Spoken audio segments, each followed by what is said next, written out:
I didn't come prepared with cold open this time, but luckily one presented itself to me, which is Oh, I actually have one.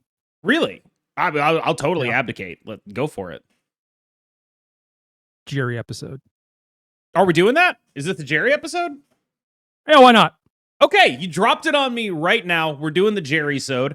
I assume this means you got a nice nap. You know? No. No. Oh, dude. Oh, okay. Man. I am so toasted right now. I slept for like 2 hours. Means? I don't think you're using that word the way a lot of people would use that word. I'm not on drugs. Okay. I'm not smoking the weed, but I'm just lit the fuck up. Okay. I had back-to-back tournaments this weekend. Local store, good store. Whole lot of stuff going on that I'll get into at some point. But okay. Played the first event, came home, was pretty tired because I spent, 4 hours dealing with people and it's exhausting. Yeah. That's why I don't do it. Tried to start laying down at 10 p.m. Didn't fall asleep till like 2. Woke up at 4, couldn't get back to sleep. I've been up since. It's now 10 p.m. Yeah, that seems... I've just been grinding all day. Sitting right here. Yeah, I messaged Gerry, are we doing our thing at the normal time? He says yes. 15 minutes before the episode starts, he's like, I'm at my computer. And I was like, damn, Mr. Early over here. He's like, no, I've just been sitting at my computer for 10 hours. I haven't spent any time here, not today. So I asked him what he was doing, because surely it could not be Magic the Gathering, right? Like, that did not seem like what he would do. He responded, jorking it, and then he responded, I'm actually playing Magic the Gathering. So this is how we're starting the Gerrysode off. I wish you'd given me any kind of time to prepare for this, because I don't think that's the point. I don't think people are like aware. I would have prepared for this. I would have like, so here's questions from our audience. At least ask our audience what they want to ask you. No, he literally. I was in the middle of doing a cold open bit. The Gerry episode. It means I get to do what I want. Hopefully, it does. Apparently, all right. I'll be you for the rest of this episode. You just do stuff, and I'll do react content. All right, we're gonna talk a little bit about Magic the Gathering at some point. Okay. But first, I'm pretty sure the answer to this is no. You've not played Tactics Ogre, correct? I have not played Tactics Ogre. That is correct. All right. In preparation for the actual Gerry episode, you must play it. But this is the actual Gerry episode. Well, sure, but like if you want to do one where it's like about me, but not actually about me, where there's like questions and I'm just tap dancing for the people for peanuts. No peanuts, actually. You don't get any peanuts. Well, they're just empty. It's the shells. But we can swing that. Actually, then you should do that, because I would like to talk to you about that game, because I think that game is incredible. That's all. I like how we've reverted this. Like now the actual Gerrysode is just gonna be like, we're gonna do a Twitch stream where I play Tactics Ogre, and that's the Gerry episode. And I feel like that's I don't know. I will say this. This is a good time to do the Gerry episode. My cold open was originally going to be about how I'm not used to being the one who's the more disheveled of the two of us. I show up today, and you're clean shaven, your hair is back, everything, like I'm getting out face, like I am not serving face, and you are serving face in this situation. So this is, I went out in public yesterday. That's why. Yeah. And so this is like the real, like that we've got the inversion here.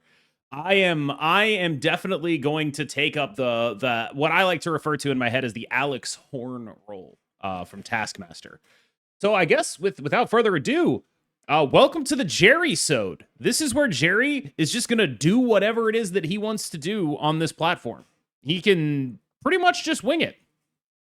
All right, I'm gonna go fire one last bullet. Surely this will be my last one into the Arena Open then.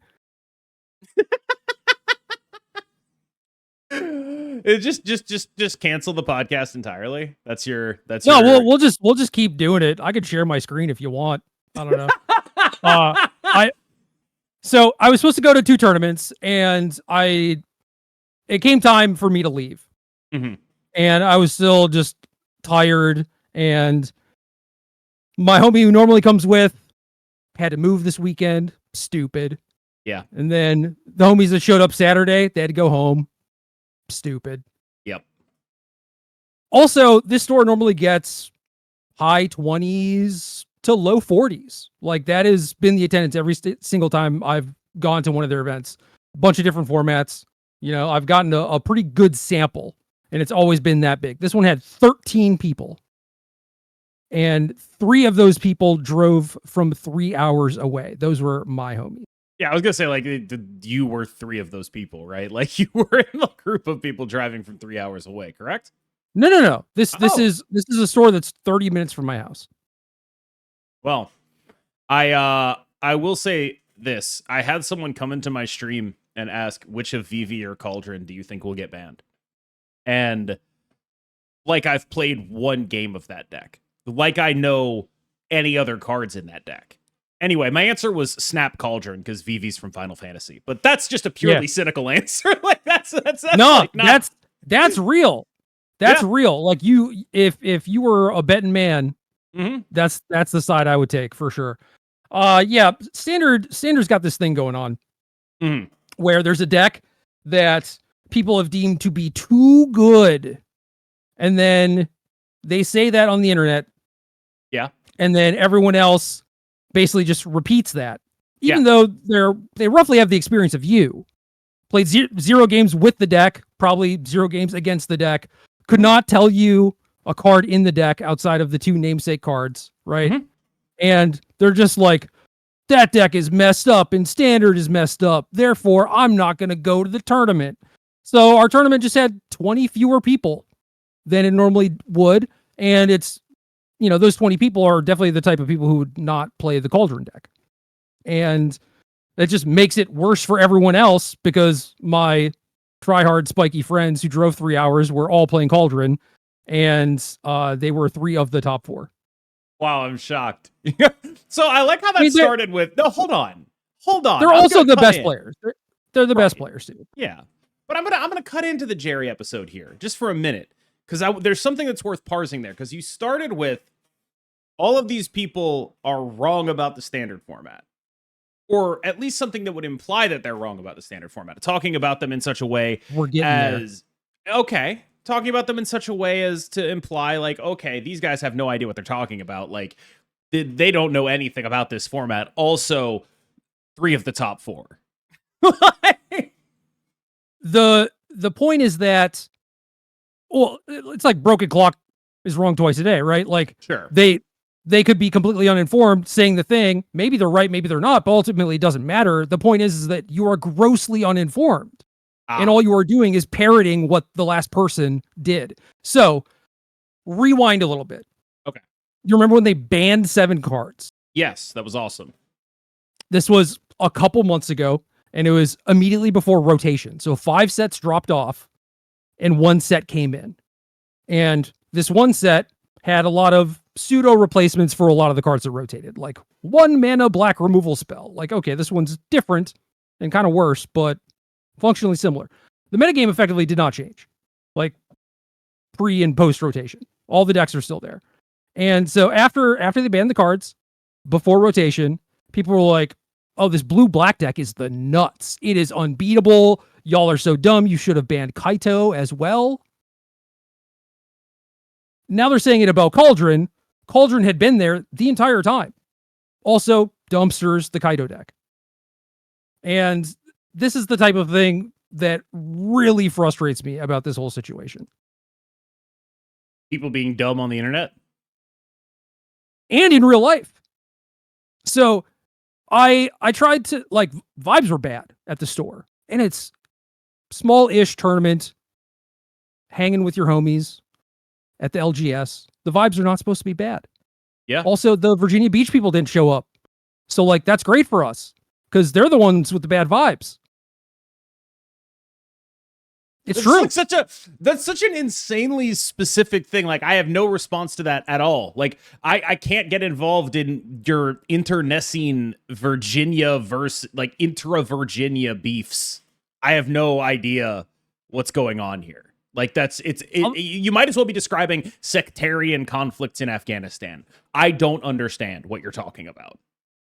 There's no beef because that would signify to me that I cared.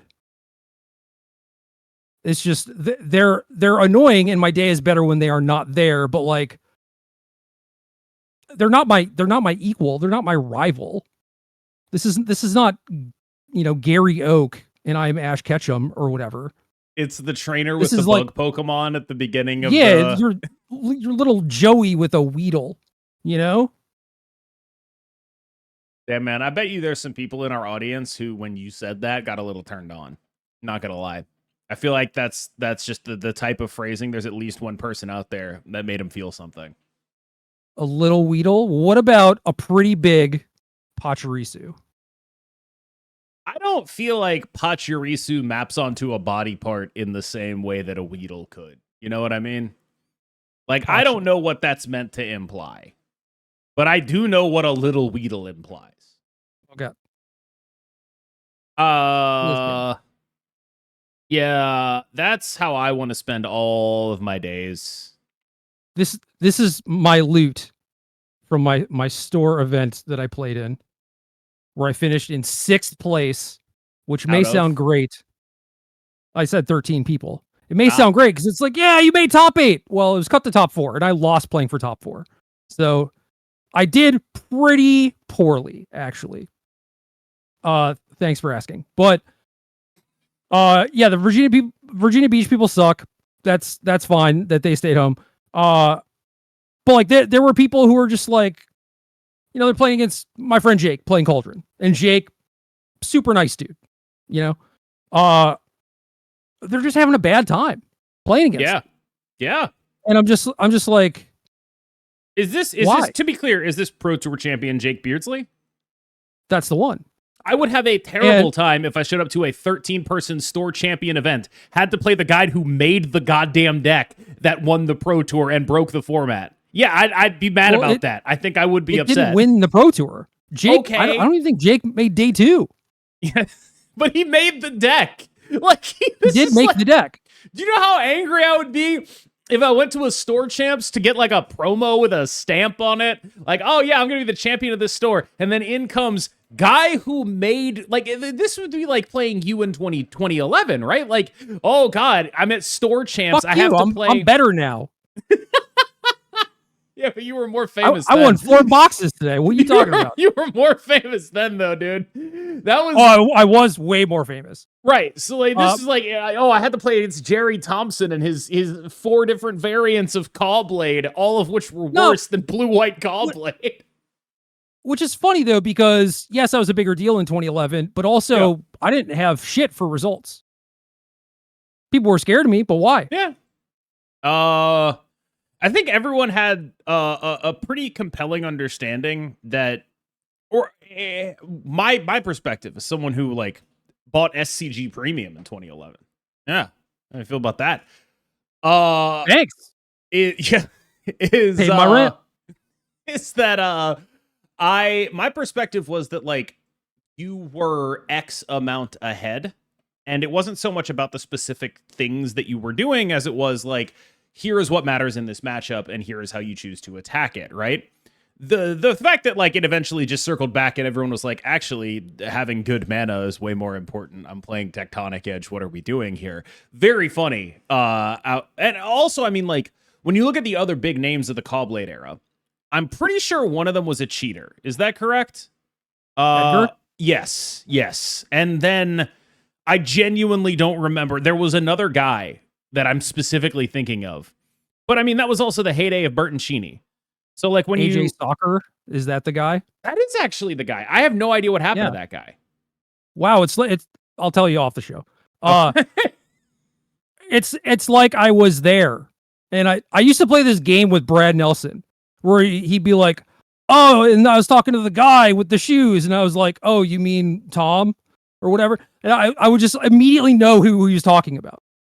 Once again, my similarity. The guy with the shoes. Once again, I was Brad around. Nelson and I knew everyone. Brad Nelson and I simpatico, as two overweight white guys with the exact same haircut and beard style. Like it is remarkable. The degree. I too, I consider myself a grinder. That's, I think, the important part about my personality. Me too. After today. Yeah, so 10 hours in this chair, baby. You spend 10 hours, Gerry.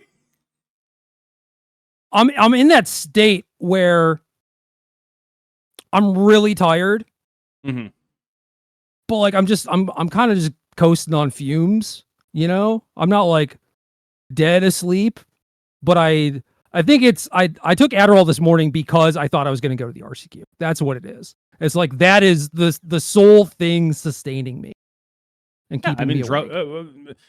Drugs will do that. I would like to revisit that statement earlier when you were like, I am not on drugs right now. You're on the number one performance enhancing drug among card gamers. I'm not on anything that was like formerly illegal. I guess weed is not what's the situation in Virginia? It's very complicated. It's like it's definitely like decriminalized and they don't like prosecute you for it or anything, but like if they do catch you with like I don't know, a pound or something, like they might get mad at you, they might scold you, they might call your grandma or something. I don't know exactly how it works. If they catch you with a pound of weed, that's possession with intent to distribute. There's no way.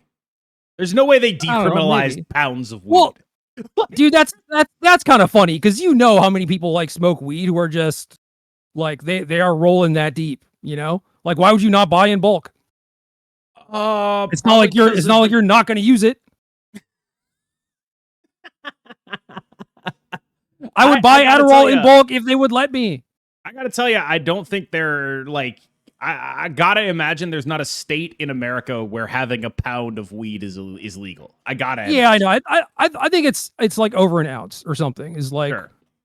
Then it depends on how they're feeling. They could be a dick. They could not be a dick. Yeah. Given that they're cops, I assume they're going to be dicks. But whatever. Anyway, I have a prescription for Adderall. It is not performance enhancing, and in fact, I don't think I've ever won a tournament on Adderall. It's performance enhancing in that, and this is my vast experience. When I was a teenager, they gave me every single Adderall and other Adderall variant, like just everything you could possibly give someone with ADHD.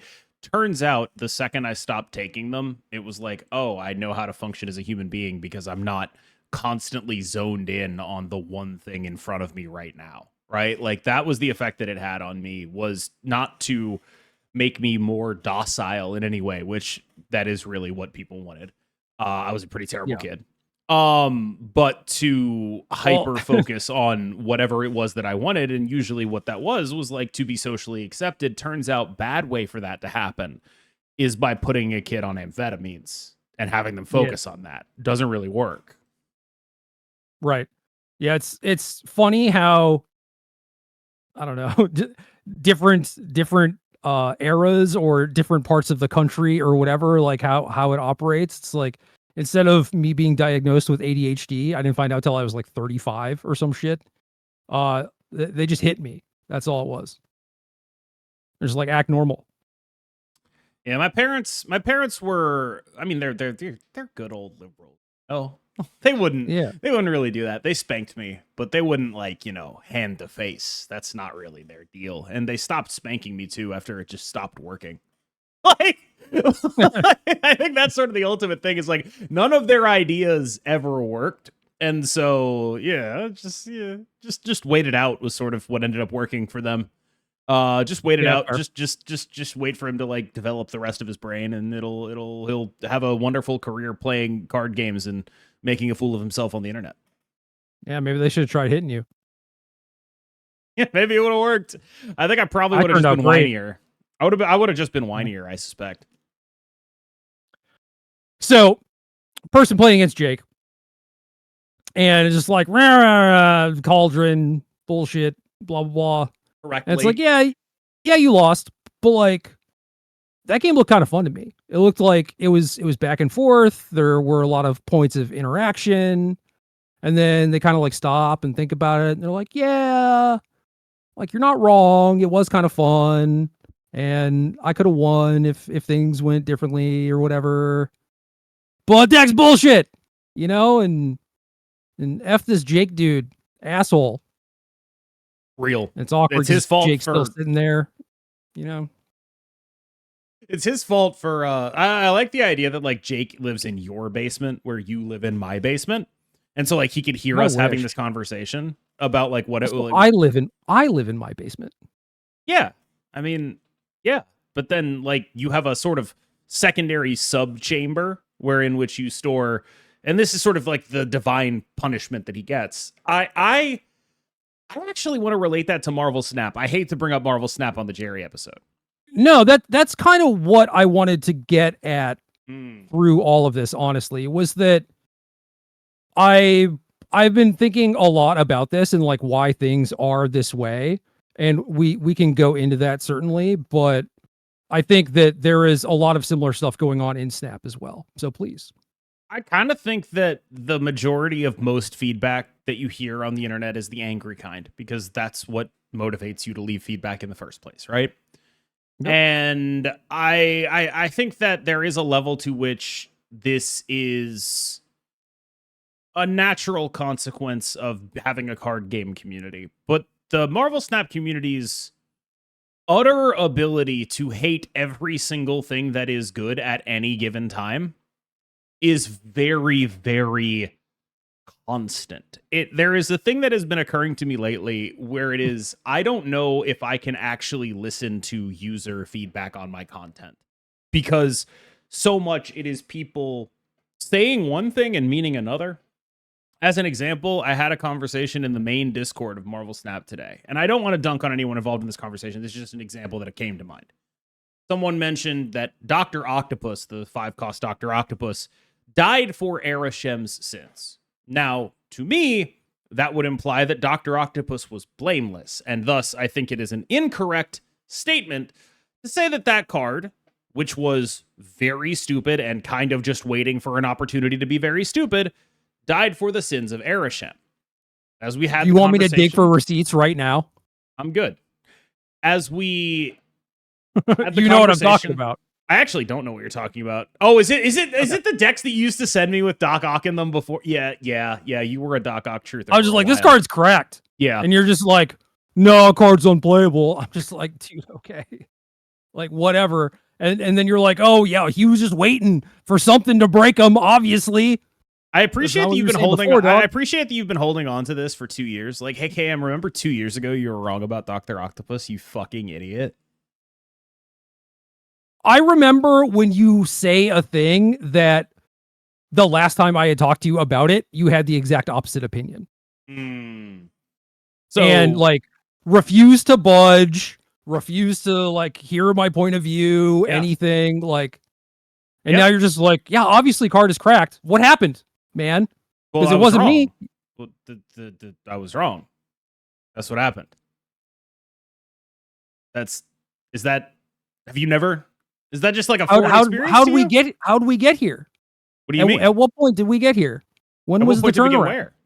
Oh, the turnaround was after it became clear to me that they would eventually make more cards that did things in the space of Arashem, which is not to say like any specific card like Arashem energy for free, but anything that reasonably was allowing you to deploy a Dr. Octopus and then also other stuff.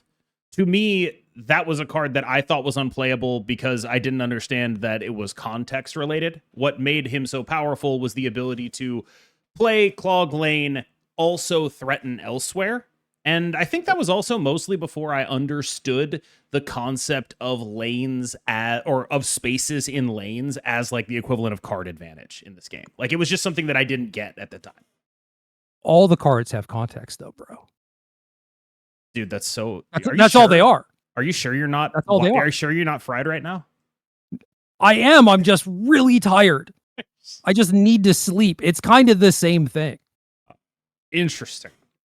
But yeah, no, like I think a lot of my early stuff about Marvel Snap, it was as accurate as I could have been at the time. But the game has clearly, like, I don't know if people know this, we are way better at this game than we used to be. And that's sort of like a natural thing to happen. But like, you take anyone who's at a vaguely decent rank today and you send them back, and there's going to be stuff they've internalized about this game that nobody processed at the time. Like, extremely. And I think Doc Ock is one of those things because we didn't really have a lot of good ramp in the game. Like, specifically, the ramp card that we had was Electro, which if you played Electro into Doc Ock, that's the opposite of what you want to do with Doc Ock. What you want to do with Doc Ock is ramp in such a way that it allows you to play multiple cards later, right? And we just didn't have that. I do not have many Electro boosters. I will say that. The decks I was sending you did not have Electro in them. Yeah. And without the ability to ramp him out, I felt like it was very often going to be not necessarily a mistake to play him, but the kind of thing that you would not be able to consistently always recover from. And for what it's worth, I think if that card existed now, we would properly appreciate it as super messed up and they would nerf it in 2 weeks. So that's sort of where I'm at. I mean, maybe it depends on if people are actually playing it or not, but like, to me, it has a very unique effect and does a thing that basically no other card or even combinations of cards can do, where like you are pulling things from their hand. You are taking away from their options on turn 6. Yeah. And it has an RNG element to it, certainly, because you don't know what it is going to pull. It may pull things that still win that location. It may pull Shang-Chi, and then what have you really accomplished, you know? But I am more willing to buy into that sort of stuff because I understand that I'm getting it good. Whereas, you know, for 5, I think you just want a 5/15. You're like, I'm going to figure out what to do with that. I'm going to have agency over that. And you're going to feel good about it. I will say that while we're doing this, like, you know, public haranguing of my bad opinions, I will bring up the one time you sent me a Sentry Annihilus Thanos list. I'm just going to say, as long as we're going to be talking about potentially being wrong about 5 drops, I don't think that list was the sauce, but I do want to get my lick back here just a little bit. I don't think any deck I ever send you is like the best deck of all time. It's typically like a deck I enjoy playing. Like even those Doc Ock decks, I don't even think it's like, oh, this is the best deck and the thing you should be playing. It's just like, there is something here. And I would like you to see it because perhaps you can incorporate it into other places, because I think that you see more of the snap space than I do in terms of just like decks and things that people are working on and whatnot, especially now. I think I'm like way more tuned out now than I was back then. One of the best things about Marvel Snap, and I this is why the complaints are always so baffling to me, is the idea that like I don't know if you like I don't know how many Marvel Snap people play other card games, but I've been playing a little bit of Hearthstone recently. I've played Magic before. There are more good decks in any given Marvel Snap metagame, more playable decks in any given Marvel Snap metagame than in any other card game metagame I have ever experienced in my entire life. Full stop. Like, just period, end of story. More bad stuff is close to being good in this game than in any other card game. End of story entirely. There is not even a conversation to be had about that. It is consistent. Yeah, and it's wild to me too, where there are things like Destroy and Discard who, yes, have gotten some upgrades here and there. I think Bullseye was probably like the first real notable one for Discard, where it's like, oh, this is just like a completely different deck now. But like, it was still just doing the same stuff, and like, yeah, you know, maybe Apocalypse got buffed a couple times or whatever. Some of the things that discard your stuff got buffed, right? But like, how is a deck that existed since launch still having like a 45% win rate, and at times like having a much better win rate than that? That's wild. It is and I don't mean this in like a chill way. It's a shockingly well balanced game. Like, speaking of cards I was wrong about, by the way, or have been wrong about in the past, just like playing Gambit in whatever deck is just kind of like a good thing to do. I'm like, dude, so consistently low on that card or have been for so much time, and it's the same like control freak thing.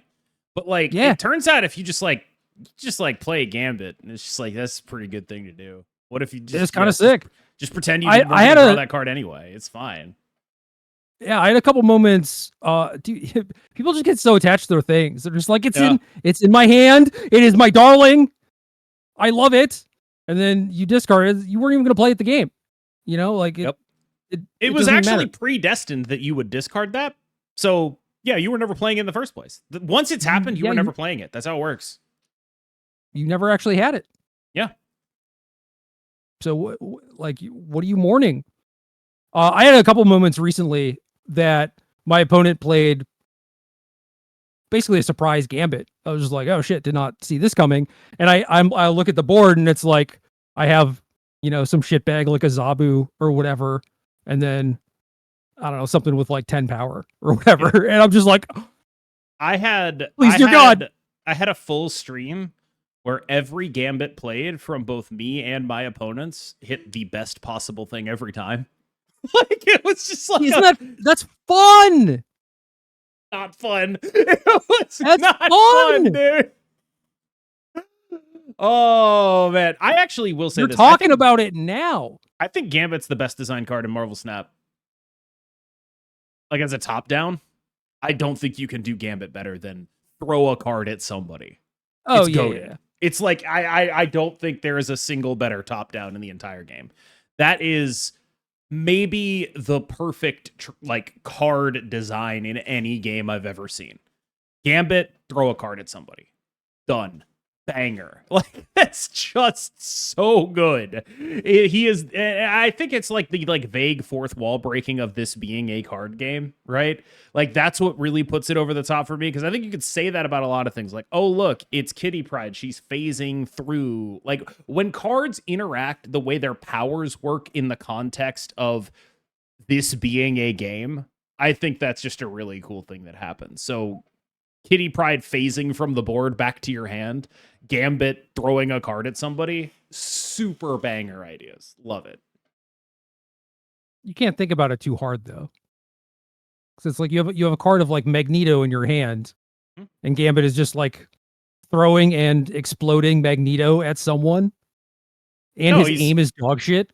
Throwing a card. He's chucking a card. But what was a card is actually a character. It's not actually a card. You're supposed to is a card. Look past that and be immersed. No. You're like, who do I want to summon? Do I want to summon Magneto or Dr. Doom or the Hulk? You know? You're not like, which card should I play? That is exactly what I'm like, actually. That's that down to the voice. You were, but then you started reading comic books and now you're actually a nerd. That is true. I have gotten, this is the one thing I'm grateful for. It's one nice of the house things, you got there. Yeah, jackass. It's one of the fuck off, man. It's one of the things I'm grateful for. The addition of the comics to my life, the fact that I no longer have to associate this game with the MCU, I don't think I can put a price tag on that.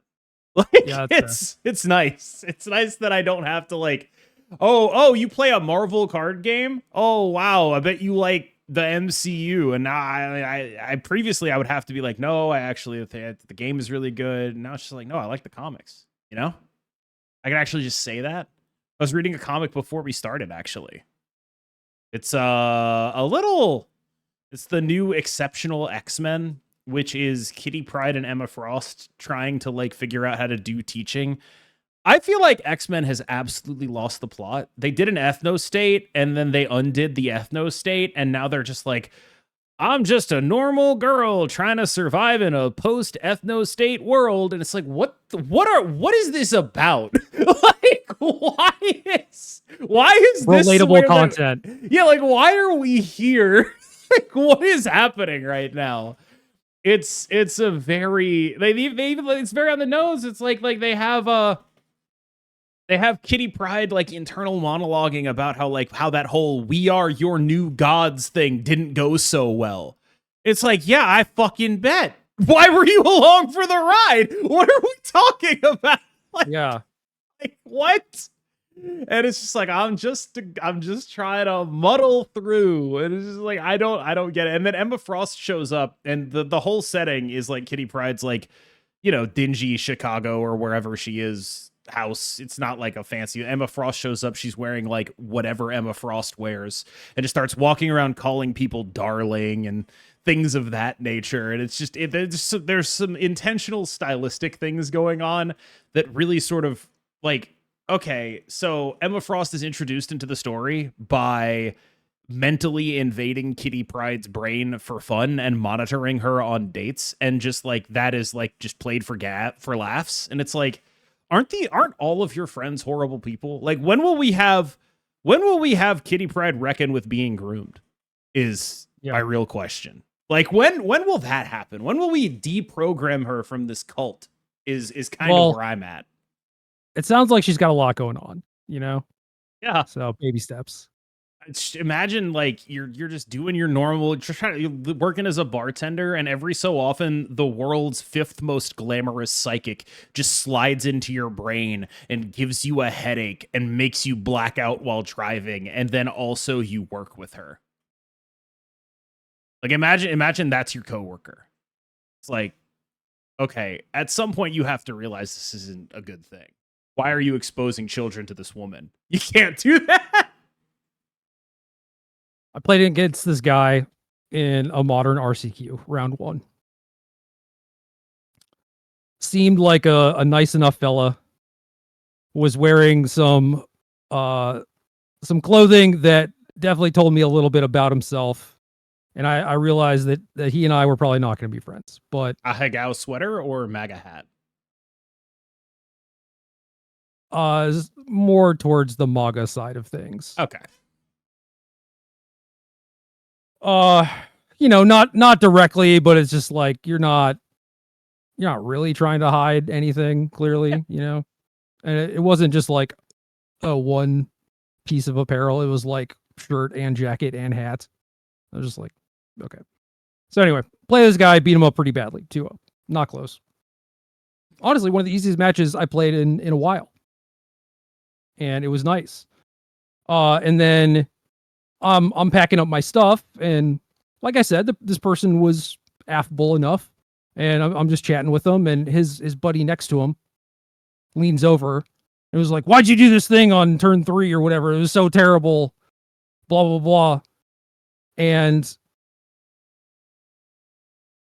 is there like an unwinnable matchup in Snap at the moment? What is a good analog to this?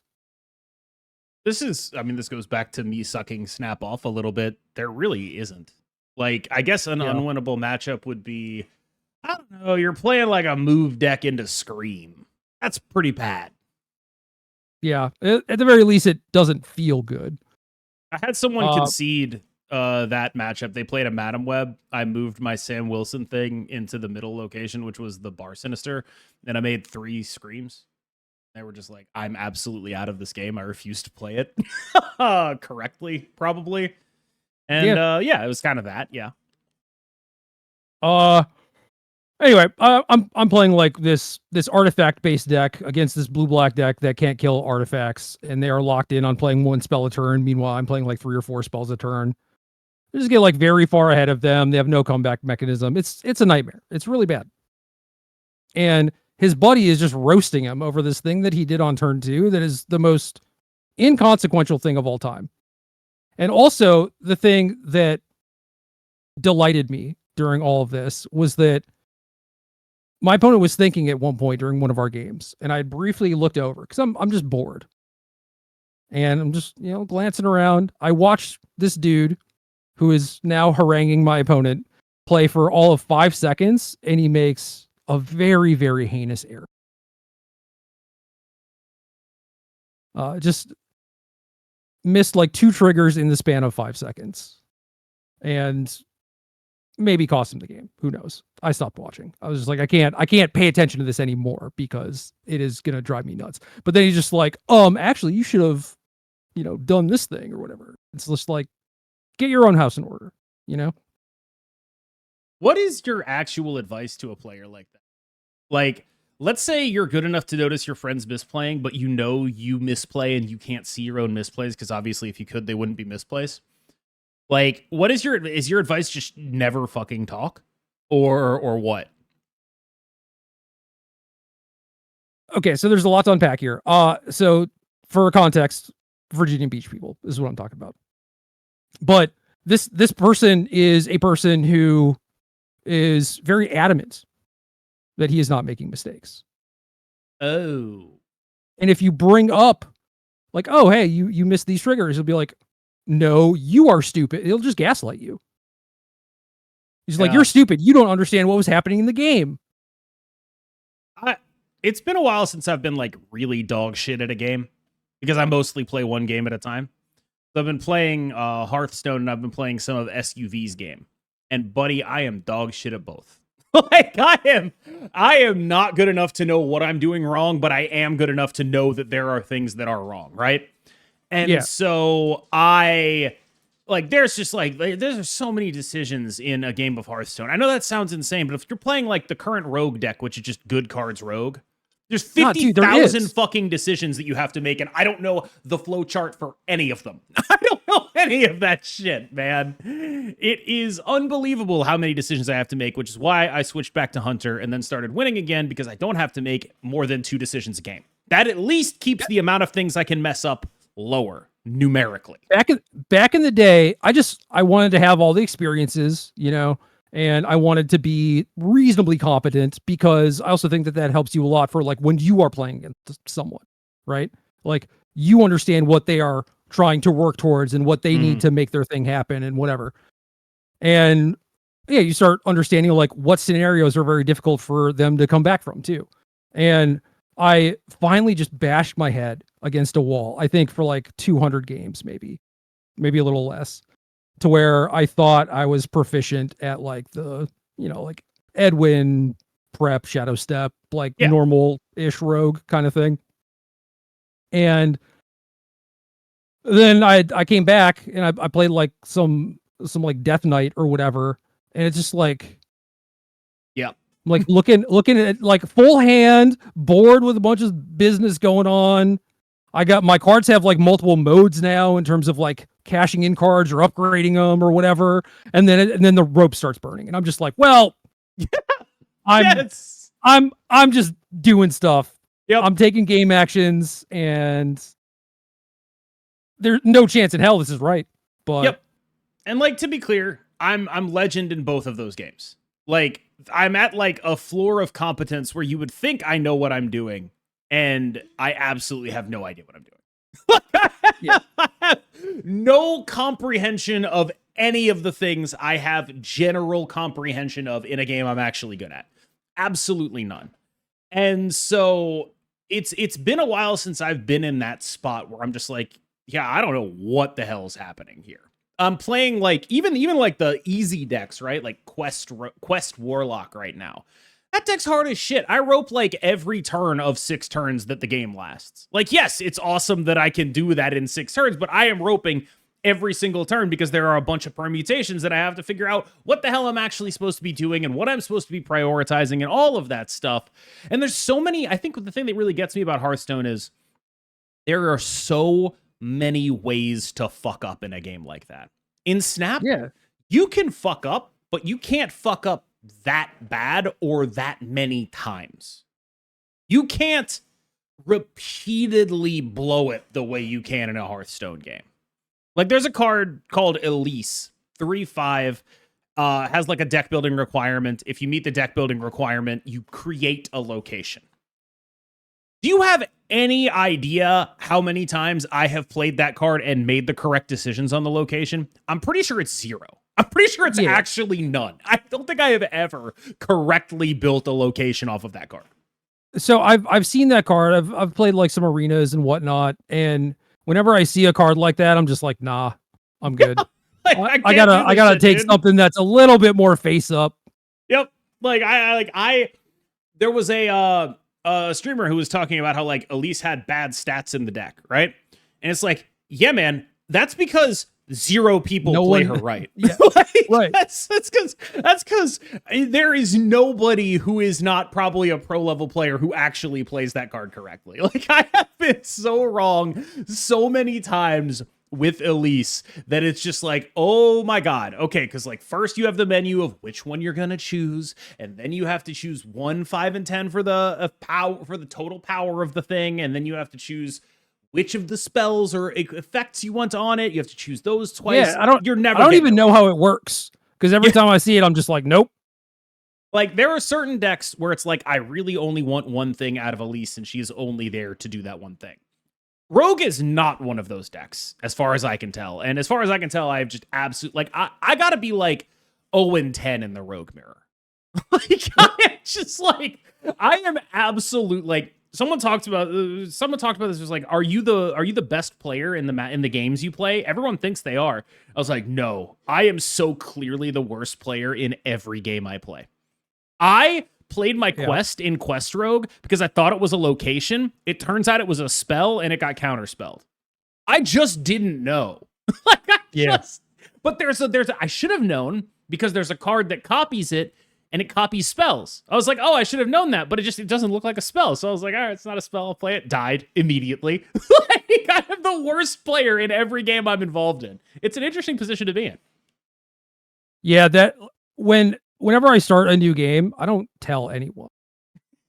I go in the lab for days, weeks, months, however long it takes, until I can come out and feel reasonably confident, and then only at that point will I be like, yes, I played that game.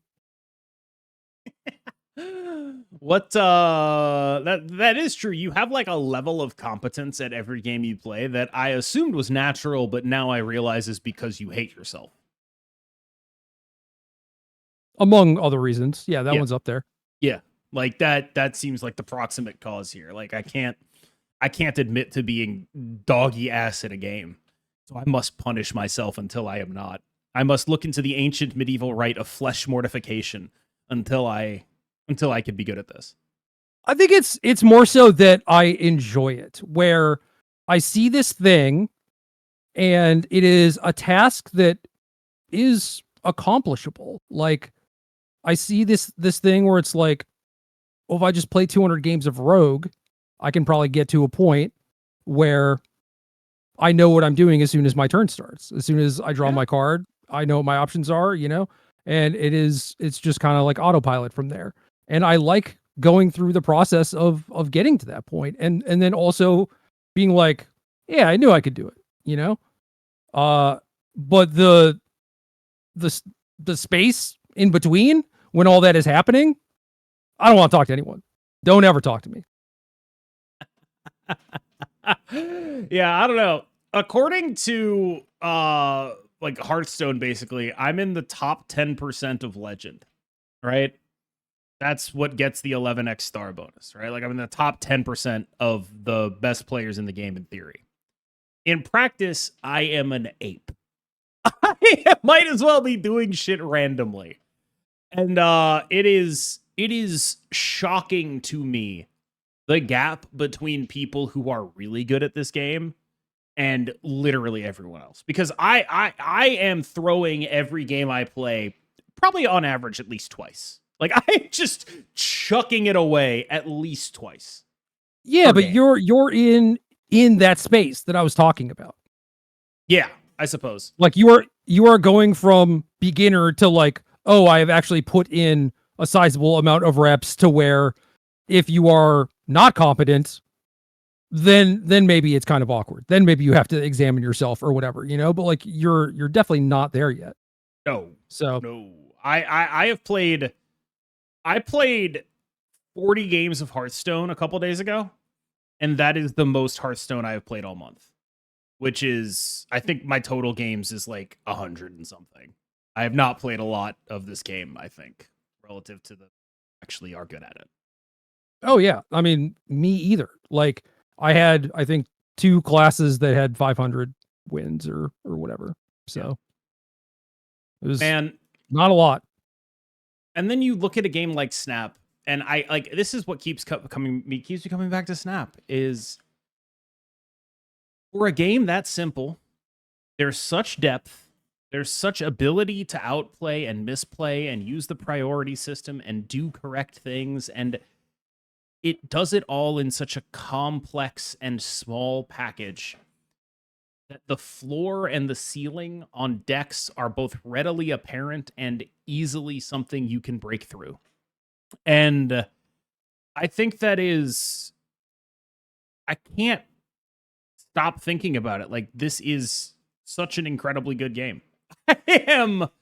I am actually blown away by how good this game legitimately is in terms of delivering on cards and the experience of playing a card game in the way that it's sort of shaped. It's unbelievably good. And I think that from the start, their monetization models have been the thing that was wrong with the game.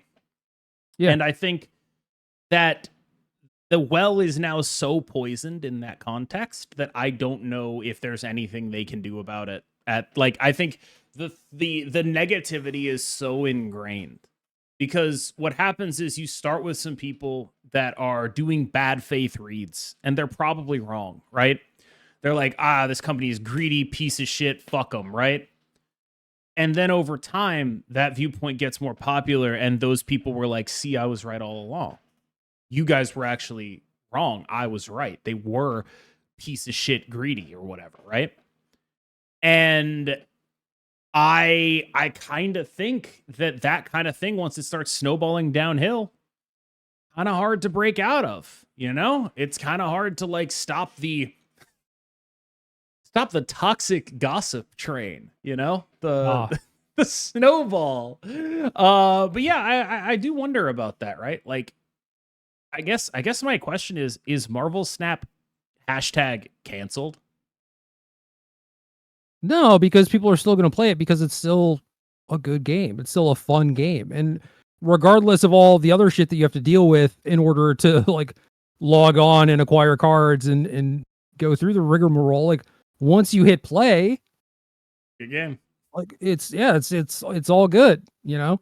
Unless you're streaming and person beats you and then comes in your stream.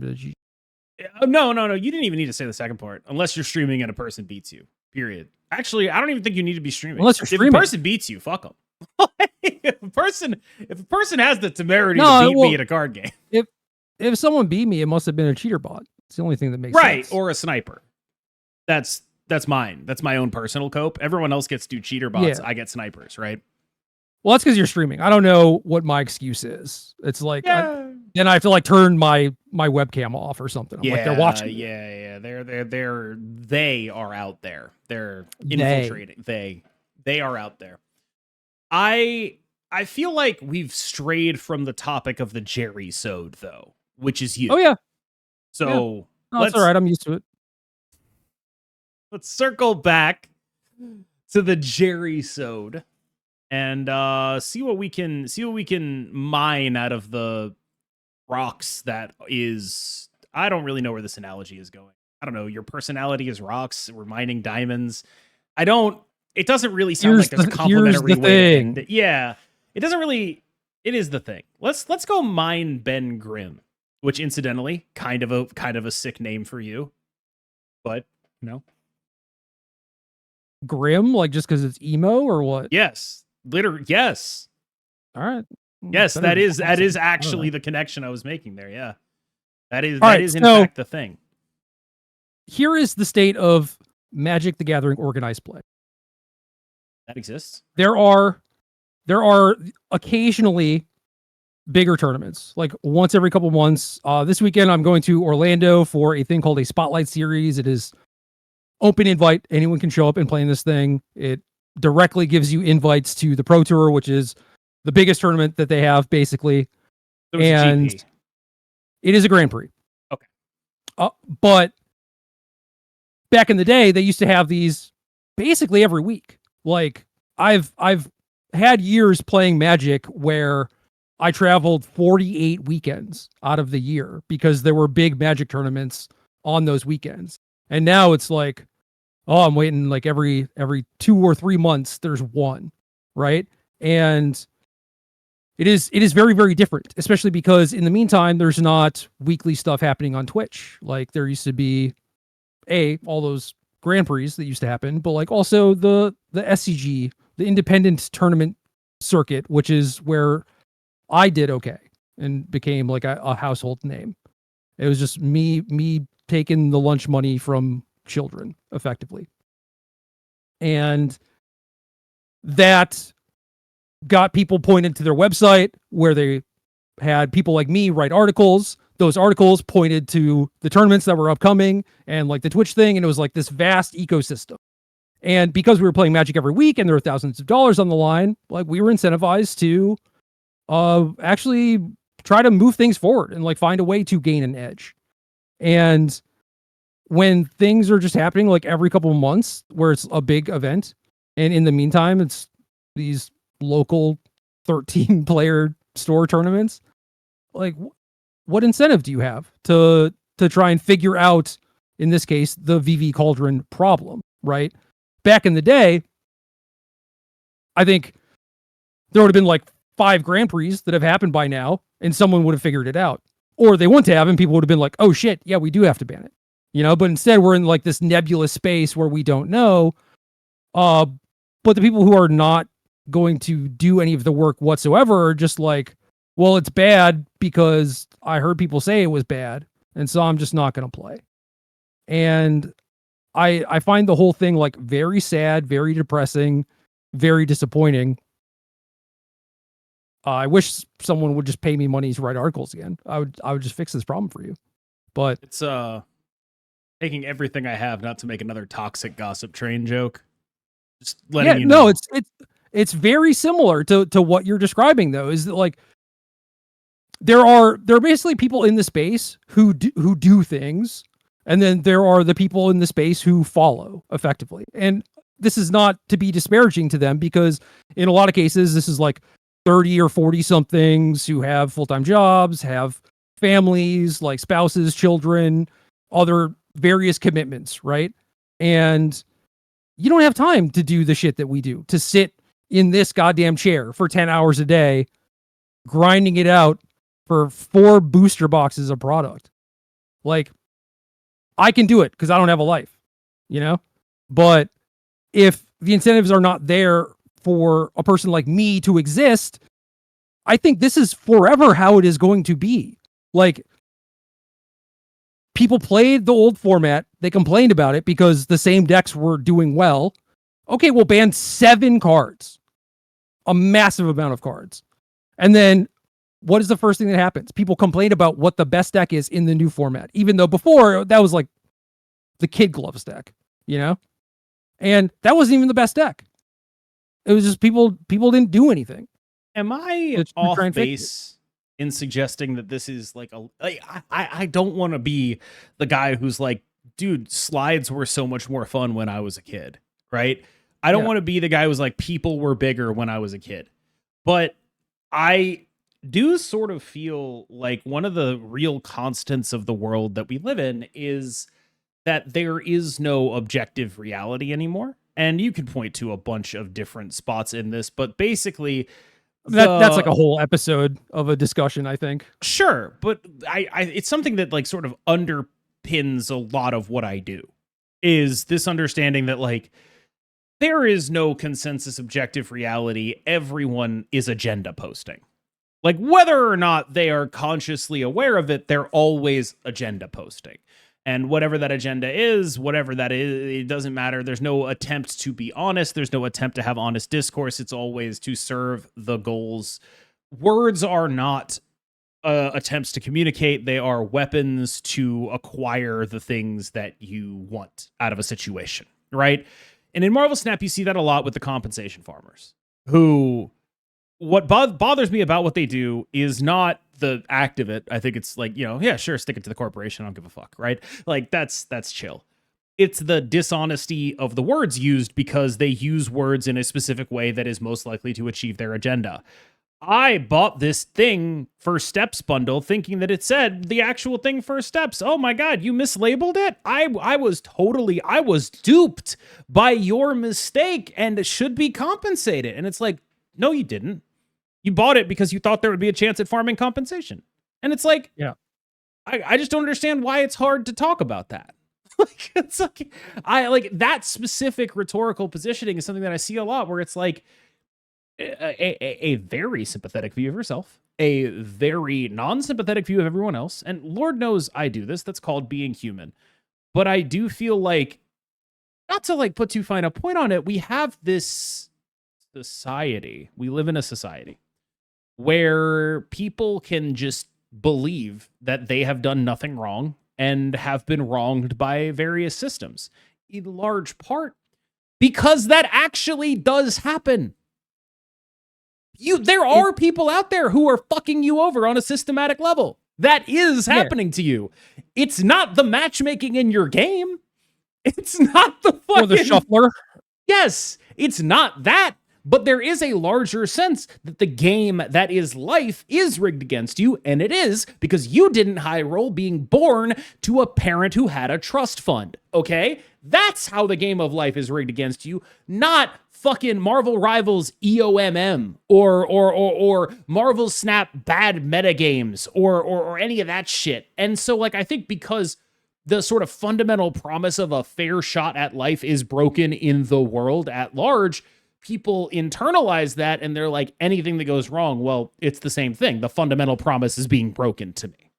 Yeah, I mean, people are just frustrated in general, and they fucking should be, you know? But I also think that should be directed at the correct places. And yes.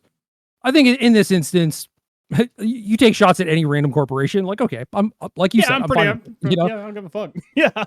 But I would feel better about it and about you, not UKM, but like you, the person out there in theory doing this, if you were at least cognizant of that fact. And we're also maybe trying to fight battles that actually mattered instead of like whether or not you're going to get $15 comp back. Like, I don't know. I mean, there are plenty of people who do like charge back stuff until their accounts get banned, you know? Yeah. Yep. You can do that. Sure. It is a bizarre way to live your life. There's a prevailing sense in American identity. I think if you asked Americans, 9 out of 10 of them would agree that we are getting fucked and it's their fault, with just different definitions of we and they. And I don't want to be like, oh, you know, the things were less complex when I was 6 years old. I don't think it's always been like this in every sphere. This feels to me like a post-Trump, post-COVID thing, where it was like this, but an order of magnitude less common. And now I feel like normal people engage in the kind of delusions that were previously reserved for degenerate gamblers. Yeah. No, I definitely agree with that. 100%. It's stuff like this just, you know, inevitably becomes a little bit more widespread, right? Yeah. And it may even occur as the people who used to be like on an island thinking this stuff, feeling this way, are now over it or like onto something else. And then they're looking at like the populace at large going through what they went through, and I'm sure feeling all kinds of ways about it, you know? But it does make sense that, I don't know, this information would spread eventually, and then some people would latch onto it and spread it more. And, you know, there is a lot of like following sort of behavior going on, because it is easier to do that than like try and do things yourself. If you try and do a thing yourself, you may fail. And I'm sure that probably says something about you, or you think it does. And it probably doesn't feel great, but failing's dope, for the record. I feel like anytime I do fail at something and learn something from it, that is great. I'm better than I was, you know, and you just have to take solace in that and remember that. Yeah. And like, I am particularly sympathetic to this kind of stuff because I am wholly unable to control my reactions to stuff. I totally let numbers define me, right? Like, I have a terrible mindset. You have a much better one. And I think that I didn't always, to be clear. Yeah. But you do currently.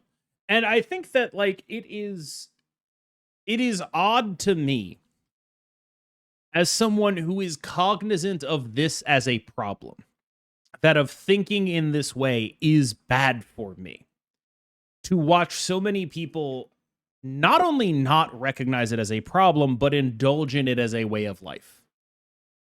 It's the child in the stove, man. Like, you just have to let the kid burn himself, because I mean, how many times have you given someone advice where you're just like, do not date this person, they are a terrible person, and they're like, yeah, I see what you're saying, but I'm gonna keep doing it, and then they're like, oh, turns out they were a terrible person. You gotta let the kid burn himself. That's the only way they learn. Just based on my cursory knowledge of you, it seems like advice you've received more than gotten. No, people are kind of scared of me in a lot of ways. That I can count on definitely one hand the amount of people who are like, this person that you're dating is terrible. I've never. No, that's not true. I've met one person you were dating. One person ever. Met? Well, online, met. Discussed. Yeah, like had a conversation with. I don't think I've ever met any other person you've ever been involved with, unless you count Brian Gottlieb, which I probably should. Well, if we could count Brian, yeah, I would say that my poor dating track record is irrelevant, because it's Brian much better is perfect, if Brian is and he is the one. I do think that he does sort of raise the you got to kiss a few toads, and as long as you get the frog at the end or whatever the hell it is. Yeah, that's the frog. You got it right. Don't worry about it. Don't. Yeah, you got to kiss a few toads to get a frog. That's what it was. Yep.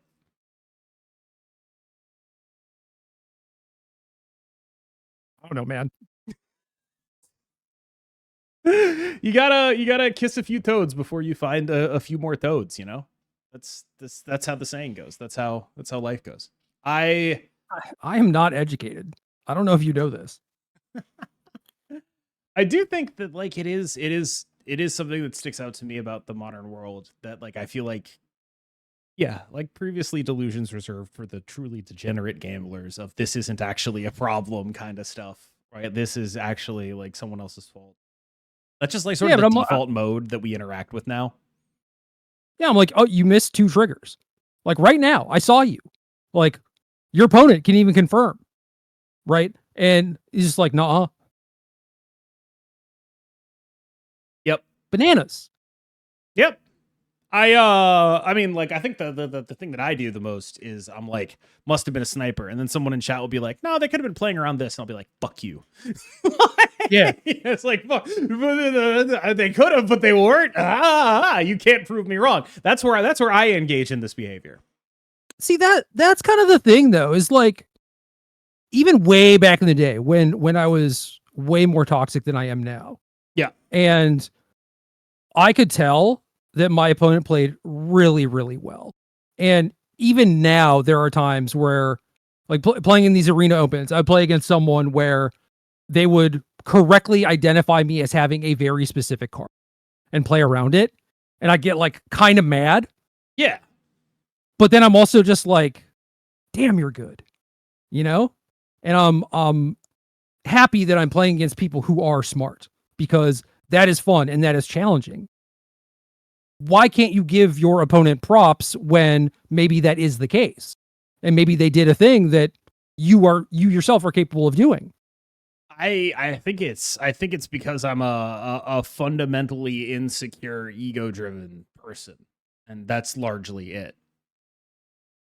But you recognize that there are other people who are very skilled, right?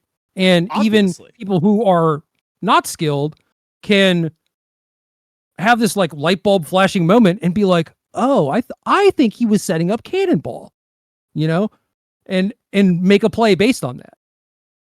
I think maybe it wrecks you, but like, right. This is part of how can you not see that and just be like, good job? Because they beat me.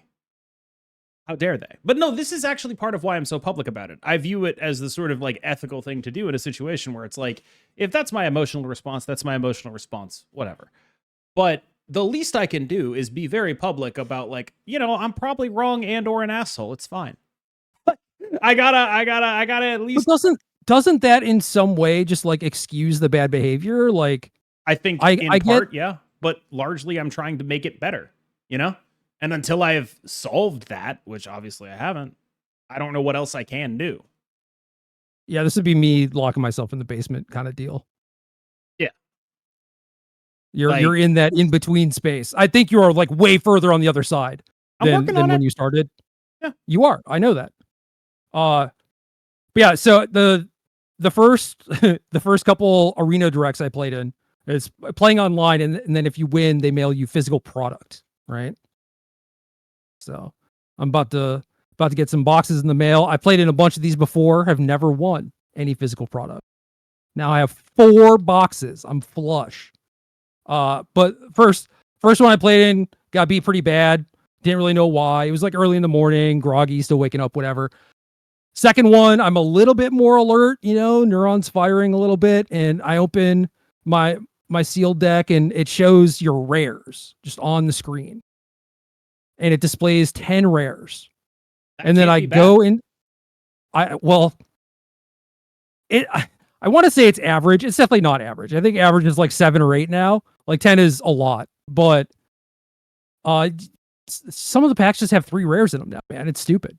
That is kind of weird. How many cards are in packs? I think it's still like 15. Huh. Sometimes it's like 3 rares and 5 uncommon. It's bizarre. I don't know how it works anymore.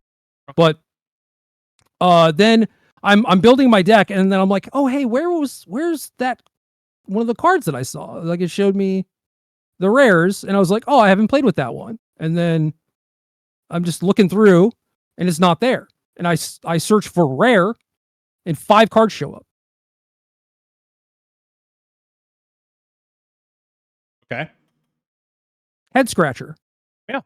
This is the point where I'm like, I have to be missing something. Maybe I misremembered what was actually on the screen. Maybe that was the last deck. I don't know. But then I'm like, it's 6 packs. How are there only 5 rares?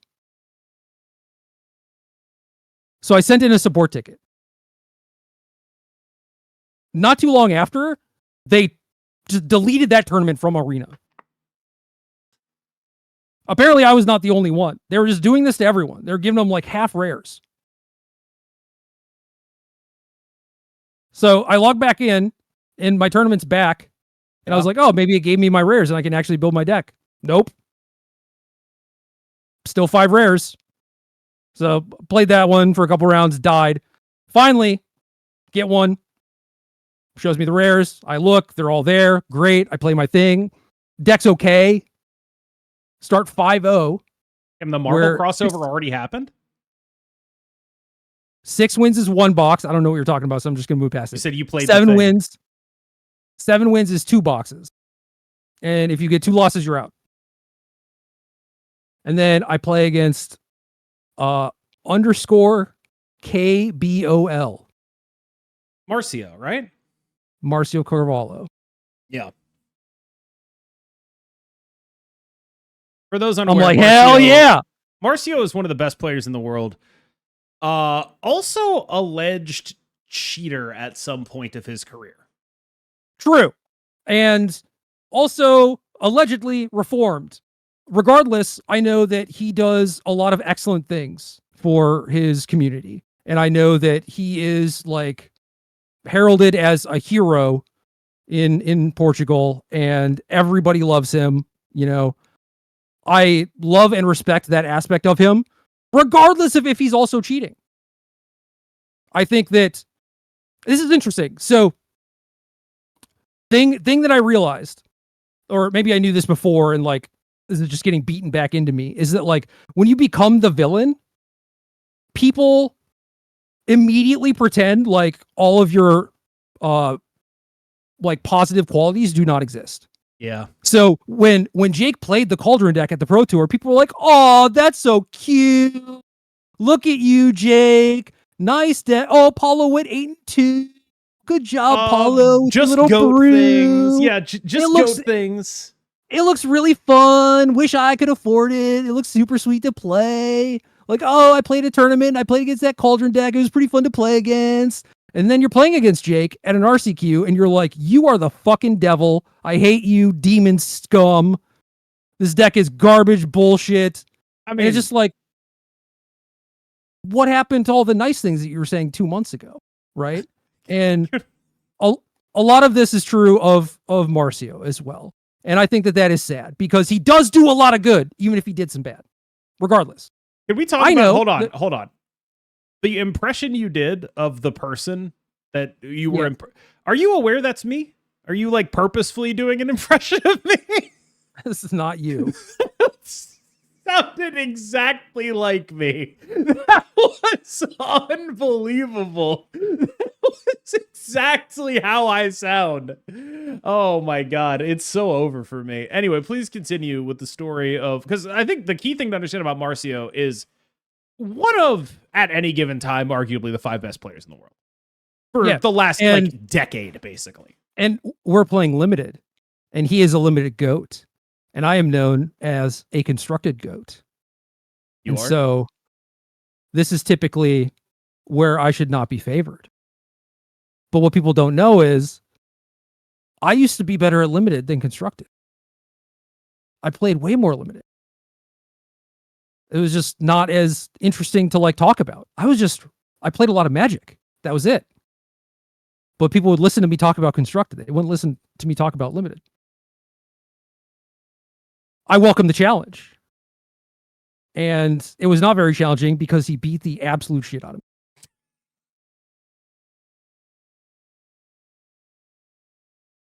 I appreciate the build up for that. Like just 5 minutes of, and then, oh yeah, I got my absolute shit kicked in. I did. That's the most people Marcio plays. Yeah. And I don't know. It's like this happens to me in these arena tournaments. It's just like rando. And that's like, oh, Shota, you know? Yeah. And then, all right, got to tighten up real quick, you know? I mean, I love that. Imagine there was like a tour where you could play against these people consistently. You'd be interested in doing that, some sort of pro tour. That's something that interests you. You realize that like Marcio's not qualified, right? I actually didn't know that. Why the hell? What? He's playing like CEDH now. Or was as of like a year ago. That might be the saddest sentence I've ever heard. I just saw a thing where it's like, oh, look at our CEDH tournament, 150 people. And then it's like a picture of Marcio. And then the next day it's like, oh, Marcio won. I'm like, oh, that's weird. I gotta imagine that like, if you're like a true blue EDHer, you must be so mad at like Marcio and Sam Black. Like, I'd be so pissed if I was like, oh, I'm going to do my casual battle cruiser format. Oh, let's make it competitive. And then like all the people in the Levine trench go join. And because all the people in the Levine. You don't have to go play CDH though. It is like I said, it's all the weirdos. I think that perhaps that is the fate CEDH deserves, is just getting absolutely spiked by Marcio and Sam Black every so often. Yeah. Yeah. Like that is. I want Sam to just out rationalize and out politic everyone. You know? The tweet, I wish I could go back and find it. It is one of the 5 funniest Magic tweets I've ever read. Anytime Sam Black describes a CEDH tournament situation, it is unbelievably funny. It's the worst shit of all time. Like so I have stopped. I used to read them because I was morbidly curious, and now I just know that it makes me a dumber and worse person if I read them. And also, I'm just like not on social media anymore, so that has helped. But yeah, I had fun this weekend. I did not go to the Sunday local tournament because of the sleep thing, but instead just played arena a bunch, and format kind of sucks, but I'm seemingly good at it. Or everyone's really bad. One of the two. to that point, I actually think that this might be an interesting situation for me because like I have never played limited. It's just not my bag. Like it's just not a thing that I do. How do you know if you haven't played? Not like literally never. Just like not enough to ever like get a sense of whether I enjoy it or not because it's just, you know, me and the boys with a box of Rise of the Eldrazi or whatever. Right? Like it's not like a thing I've ever engaged in a competitive way. It's always just been like box of Rise of the Eldrazi, box of like shitty beer. Right? Like that's the extent of my engagement with limited. Like I don't even do like I don't do anything like that. And so many of my friends like they love it. Like this is what they love about the game. And I guess my question is, what the hell is the difference between a good limited format and a bad limited format? When the word format, I feel like so often refers to a metagame, whereas with limited, a metagame is so much more nebulous depending on what the context is. How do you even get a sense for that in a world where like it's not just the same 60, 75 card decks that you're going to be seeing, right? It's not just going to be that. It's a whole process by which different people value different cards differently that changes over time. It's less of a metagame. Like people talk about limited archetypes, and every time someone describes like a limited the blue-red deck or whatever, I'm like, well, how do you talk about matchups in the context of that when there's a bunch of different cards that can be in your deck and it would still be in that umbrella? Like, is that not just like a vast oversimplification? How long do you want this podcast to be? You can do what you want. Gerrysode. So, Pro Tour Chicago, 2003, triple onslaught. I think Rochester draft. So all the cards are face up on the table. And it also takes goddamn forever. But triple onslaught was such that you either had to be red or black. You could not be green white or blue white. It did not work. And so person in the first seat would take a red card, and everyone at the table knew that it then had to alternate red, black, red, black, red, black, red, black. That's a bad format. When things are not really distributed equally. And then, I don't know, someone takes like a red card, and then the person behind them opens a Sparksmith or something and is just like, well, this is a good card. I'm not going to pass it. And then they just start fighting for red. They just ruin the entire draft. And so that's not a good experience for anyone either. And it should not be as such. The things that I think make this a poor limited format is, it is basically Commander. There are a lot of like big, powerful kind of splashy effects, and a lot of games end with like me finally putting enough people into my spaceship and then flying across the table and hitting you for 7. There are no comeback mechanisms. Actually totally forgot this was the spaceship set. Yeah. I totally really forgot. I Hearthstone did one of those too, and it's the worst shit on earth. It is. Why does Hearthstone put that shit in Arena? Like, don't answer that. This is rhetorical. But like, I'll end up with like one part that is like a fucking spaceship part. Yeah, the idea. I think one of the things that really gets me though is like a lot of cards people complain about across a lot of these games are like design masterpieces. Like the card Kill Jaden in Hearthstone. That's a design masterpiece. That's an unbelievably cool card. The person who designed that card should design more cards. But also, if you've ever played against any deck that ever uses that card, you immediately want to find the closest window. Like it is an incredibly masterfully designed card that also sucks so bad. It's a very interesting situation. And I think it's hard. Like, what determines what good design is? Is there a platonic ideal of good design, or is it all perception based? Because people hate this card, but when I look at it just from the outside, what it does is it deletes your deck and replaces it with a portal of demons. Every turn you draw a demon, they get stronger every turn. So it is exclusively used in decks that are either deleting their own deck to kill you or fatiguing you, and then they're not going to fatigue. But it's a really great design. So Wizards of the Coast had design teams and then development teams. And this is not really the case for like every single place, maybe because lack of bandwidth, or just it's more of like one kind of like seamless process, and people are kind of doing like both of those roles. They don't really view them as being different or whatever. And that is an indication to me of like the design team did a thing, and then the dev team is supposed to fix that. At least, you know, like try to maintain the spirit and the essence of what design put forth, try to like keep that stuff intact while still making it not fucking miserable.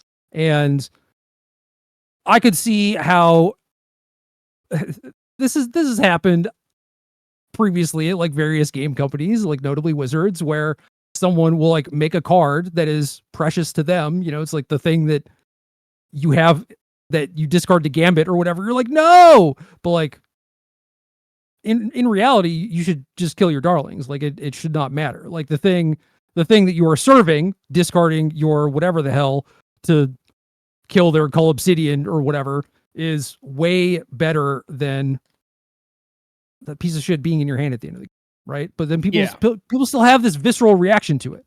And so they designed this thing that they view as a masterpiece. It is. And then they might just try to make sure it gets printed as is, and try to, you know, maybe not put it into playtest very often, because maybe on some level they suspect that, hey, maybe this could be okay. Now I feel like you're talking about a specific instance of a card at Wizards. No, I mean there were situations where it was like, say, person A is working on a set, and they're leading a set. And if the set does poorly, well, maybe that means that they are not going to be leading as many sets in the future. So the incentives are not good. Yeah, because that is a bad incentive. Then you'll have something like Jace the Mind Sculptor, Stoneforge Mystic, and then people will be like, hey, these cards are kind of messed up, Mike Turian. And then he'll be like, if you think they're messed up, you have to literally prove it to me. How is that even possible? How do you prove it to him? Exactly. That's it. You can't. Therefore, those cards get shipped. World Wake does pretty well, even though it mostly sucks. And I don't know. How can you say that it was a bad set? It sold a bunch. God, the logic of capitalism. That's actually, cause like the thing about like the card I was talking about at Hearthstone, it's not busted. It's just like there is a certain segment of the population that loves fatiguing people. And yeah, but that should not be a large percentage of your game. Like if that happens in small doses, like the Cauldron thing, right? If it's 4 or 5% of the metagame, oh, it's so cute. It's so novel. Look at him. He's just trying to do his little demon portal shit. Let him. It's but then, I think it is a small portion of the metagame. It's been good before. It's been bad before. It's like it's I don't know. It's like their version of. Okay, imagine if destroy and discard were good. It's like their version of move. That's what it is. Like it's not busted. It's just like, do you really want? Because I think one of the things you could say for Marvel Snap is move is very fun. I don't know if anyone has fun playing against Fatigue Warlock. I think that's a pretty asymmetrically fun deck, personally. All right, back to the limited matchups thing. Yes. Odyssey, Torment, Judgment, full block. But this was also true, I think, basically throughout the entirety, either Triple Odyssey, OOT, or OTJ, where there were some matchups that were just horrifically skewed. And I realize when I say like limited matchup, it sounds weird. And I used to think this was bullshit too, because 40 card version of blue-white, your draft deck, could be literally 40 cards different from your next blue-white draft deck. You could just not share cards, really. I mean, aside from basic lands. Yeah, not 40, but yeah. But blue-white, still dumpsters, red-green, and black-blue, still dumpsters, blue-white, and red-green, mostly dumpsters, black-blue. And there are just a lot of consistent paradigms that are true throughout that format where, for example, black has a lot of things like Cabal Torturer, 1BB, 1/1, B tap, target creature gets -1/-1. And then Threshold, 5 tap, target creature gets -2/-2. Blue-white has no permanent way of dealing with that. Hearing about old Magic cards where it's like, oh yeah, this was the scourge of the limited format, and it's just the worst card you ever heard of. No, like, think about it though. They don't make Prodigal Sorcerer anymore. Yeah. Because your opponent plays that on turn 3, and it might appear like it does nothing, but every single 1 toughness thing that is in your opponent's hand or deck is just dead. And then you play a second Prodigal Sorcerer, right? And it's just like, this is really dumb. And then they started making sets where like, maybe there's a card that like untaps things or whatever, and you just start machine gunning down stuff. It's super fun for you, but it just means that they can't play. So now a lot of those cards have some sort of gate on them where it's like, use this only as a sorcery, pay 4 mana to do this, like some ridiculous gate to it that isn't just like, I just sit here and invalidate 10% of your cards. So I actually feel like that's a nice paradigm to think about those cards in, because I don't think a lot of, like, I don't know, that feels like a little bit of a level up moment for me, having not played Magic in 10 years, to think about Prodigal Sorcerers in that context. I don't think I ever have thought about them as just like, I don't know the right word for it, is like floor eliminators. Those cards just don't exist anymore. Your floor is now much lower because you could just have a bunch of cards that don't exist. It is virtual card advantage is like the actual term, where like you may not actually be trading that with any of their cards because maybe they're in their hand and they refuse to play them or whatever. And they're like, oh, surely someday in my blue-white deck, I will draw a thing that kills this 1/1. And it's like, oh yeah, there is not any such card in the format. But that is effectively it. Like if I have a 3/3, all of your 2/2s are bricked currently. Yep. You may get 10 2/2s in play at some point and just swarm around me, or maybe you draw a Giant Growth or something. But in the meantime, that is the kind of paradigm that we were dealing with. And that was blue-white versus red-green, where blue-white had a bunch of like 1/4s that gained 4 life and 3/5 flyers and stuff like that. And red-green was all like 3/2 shitbags and things that like dealt 2 damage. It just, you could try, but just don't bother. How is it possible? I mean, like, because it's been 20 years since that, right? Like, there are people who have internalized everything you're saying, working on every set. So it definitely can't be that bad now, right? They don't do these mistakes anymore. It is very, very rare. Modern Horizons 3 had a card at common that ended up being like both a very good ramp card in a ramp set. It was like Rise of the Eldrazi. There was like an Eldrazi theme in the set. Right? It was the 4/4, right? Or the 4 whatever.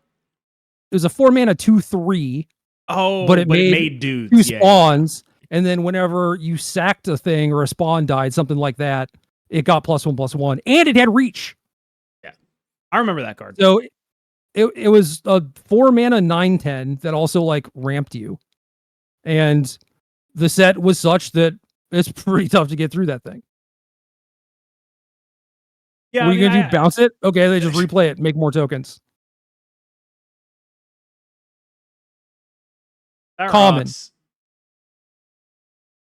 But it's been a while, right? Like that's such an aberration that like there's nothing that bad in this current spaceship set, is there? No, like I said, it is mostly a lack of comeback mechanisms. I also think that it's entirely possible that the power level is not like equally distributed amongst the colors, but maybe that is more true of sealed than in draft. I don't know. And I haven't actually looked at like the 17 lands data to get an idea for what people seem to think is happening or whatever. I just open my deck and put good cards together or things that are sweet. Like, can you look up? I actually can't. I don't have my phone on me. Oh man. Oh.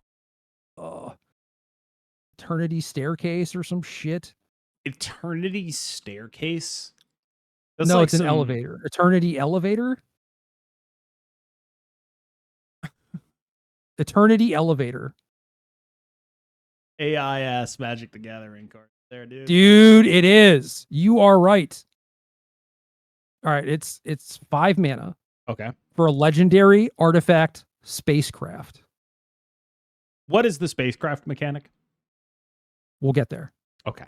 Tap, add 3 colorless, and then it has this ability Station, which is many times as you want on your turn. Like you can station multiple times a turn, but only at sorcery speed.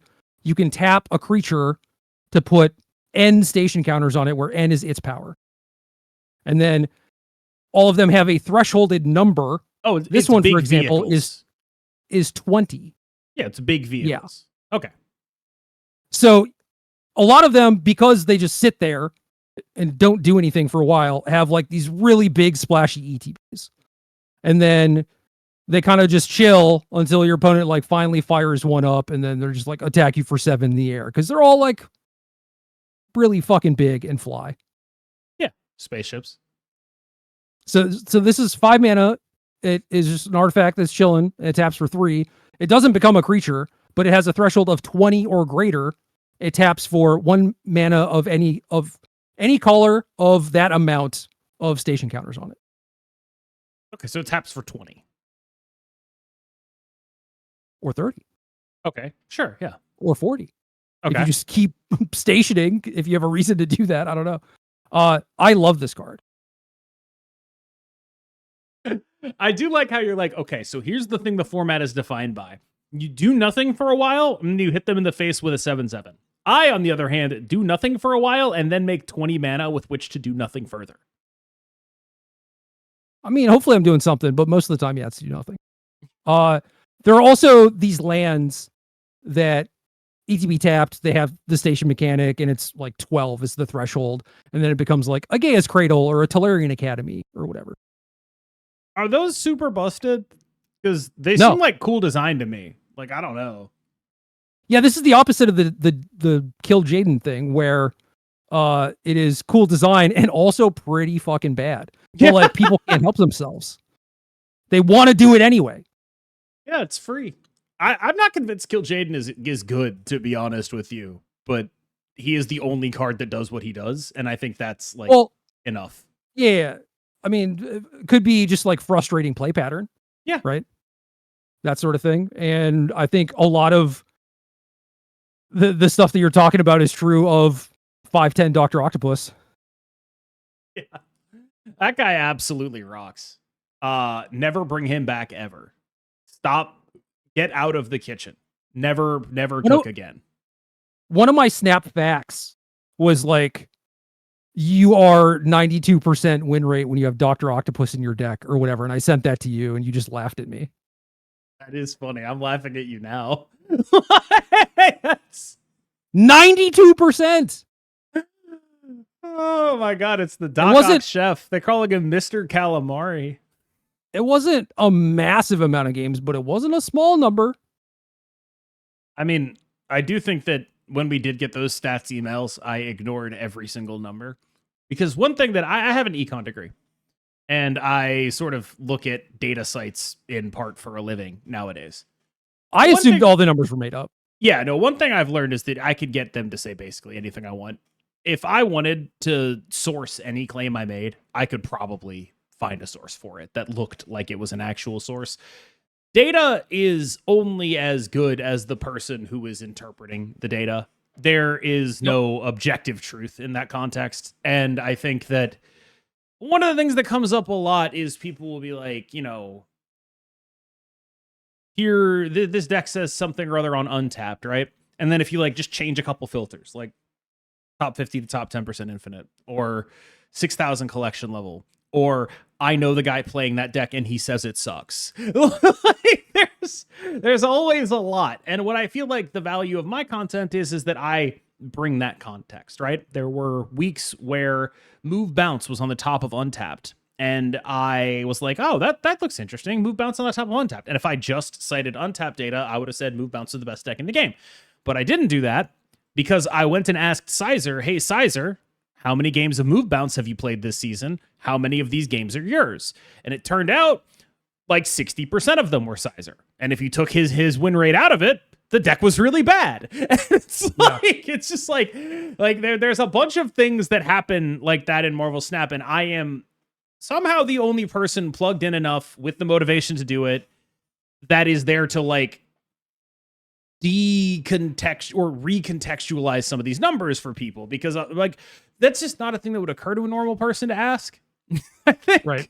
And so like 17 lands is the untapped for MTG Arena Limited. Yeah. And you can automatically tell that there are problems with it because you go to the win percentage of the various draft archetypes, like all the 2-color pairs.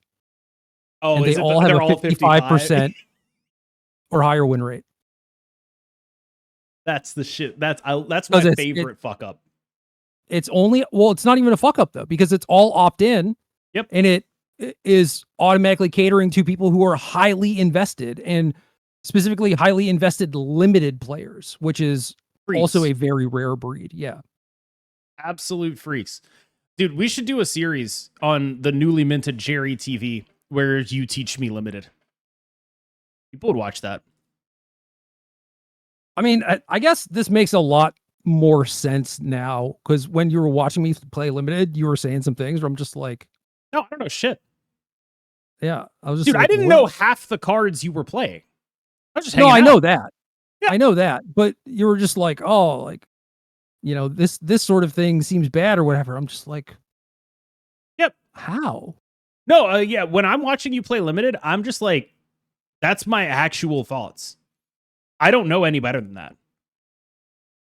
Yeah, I get that now. I was wondering how you were thinking on. How are you that so level. stupid? How are you so goddamn dumb? I got depths to me, dude. No, yeah. If you haven't played at all, then okay, it makes total sense. But it was kind of cool because I would say a thing and then like fucking Nostradamus, it would happen. It's true. That is exactly what would happen. Because like I like it's one of those things where it's like I don't have any of the context available to me. Like, what is good here? Why is it good? I don't know any of that stuff. So I'll just be like, well, even outside of that stuff though, you're like, you know, like why is this a good thing to be doing in limited or whatever? Yeah. Like that kind of stuff. And I was just like, earnest questions. We weren't even talking about like that specifically, but you would say a thing that would kind of like imply that. And I'm just like, what level is this guy on? I don't understand. Like, is he fucking with me? Like, what is happening? And then it turns out, okay, you've just never played limited. No, I've just never played limited. Yeah. Like when would I have? When you're playing arena a bunch, I don't know. Nope. Like I played some sealed. I want a sealed store champs back when they were whatever the fuck they were back in the day. That's about it. Yeah. Dope. No, it wasn't a store champs. It was that's I don't. What's the thing that happens after a pre-release? There's like a release event. I don't think they have them anymore. I know whatever what you're talking that was. About. Yeah, it was like a sealed one, and my limited experience is nothing, dude. I don't know anything about anything in that format. Yeah, it all makes more sense now. I feel like we should have been having different conversations then, probably. Yeah. I could have been teaching you like basics about limited, not I just didn't think I should be jamming these bad artifacts into my affinity deck. I just thought that you like weren't in the mood to do that.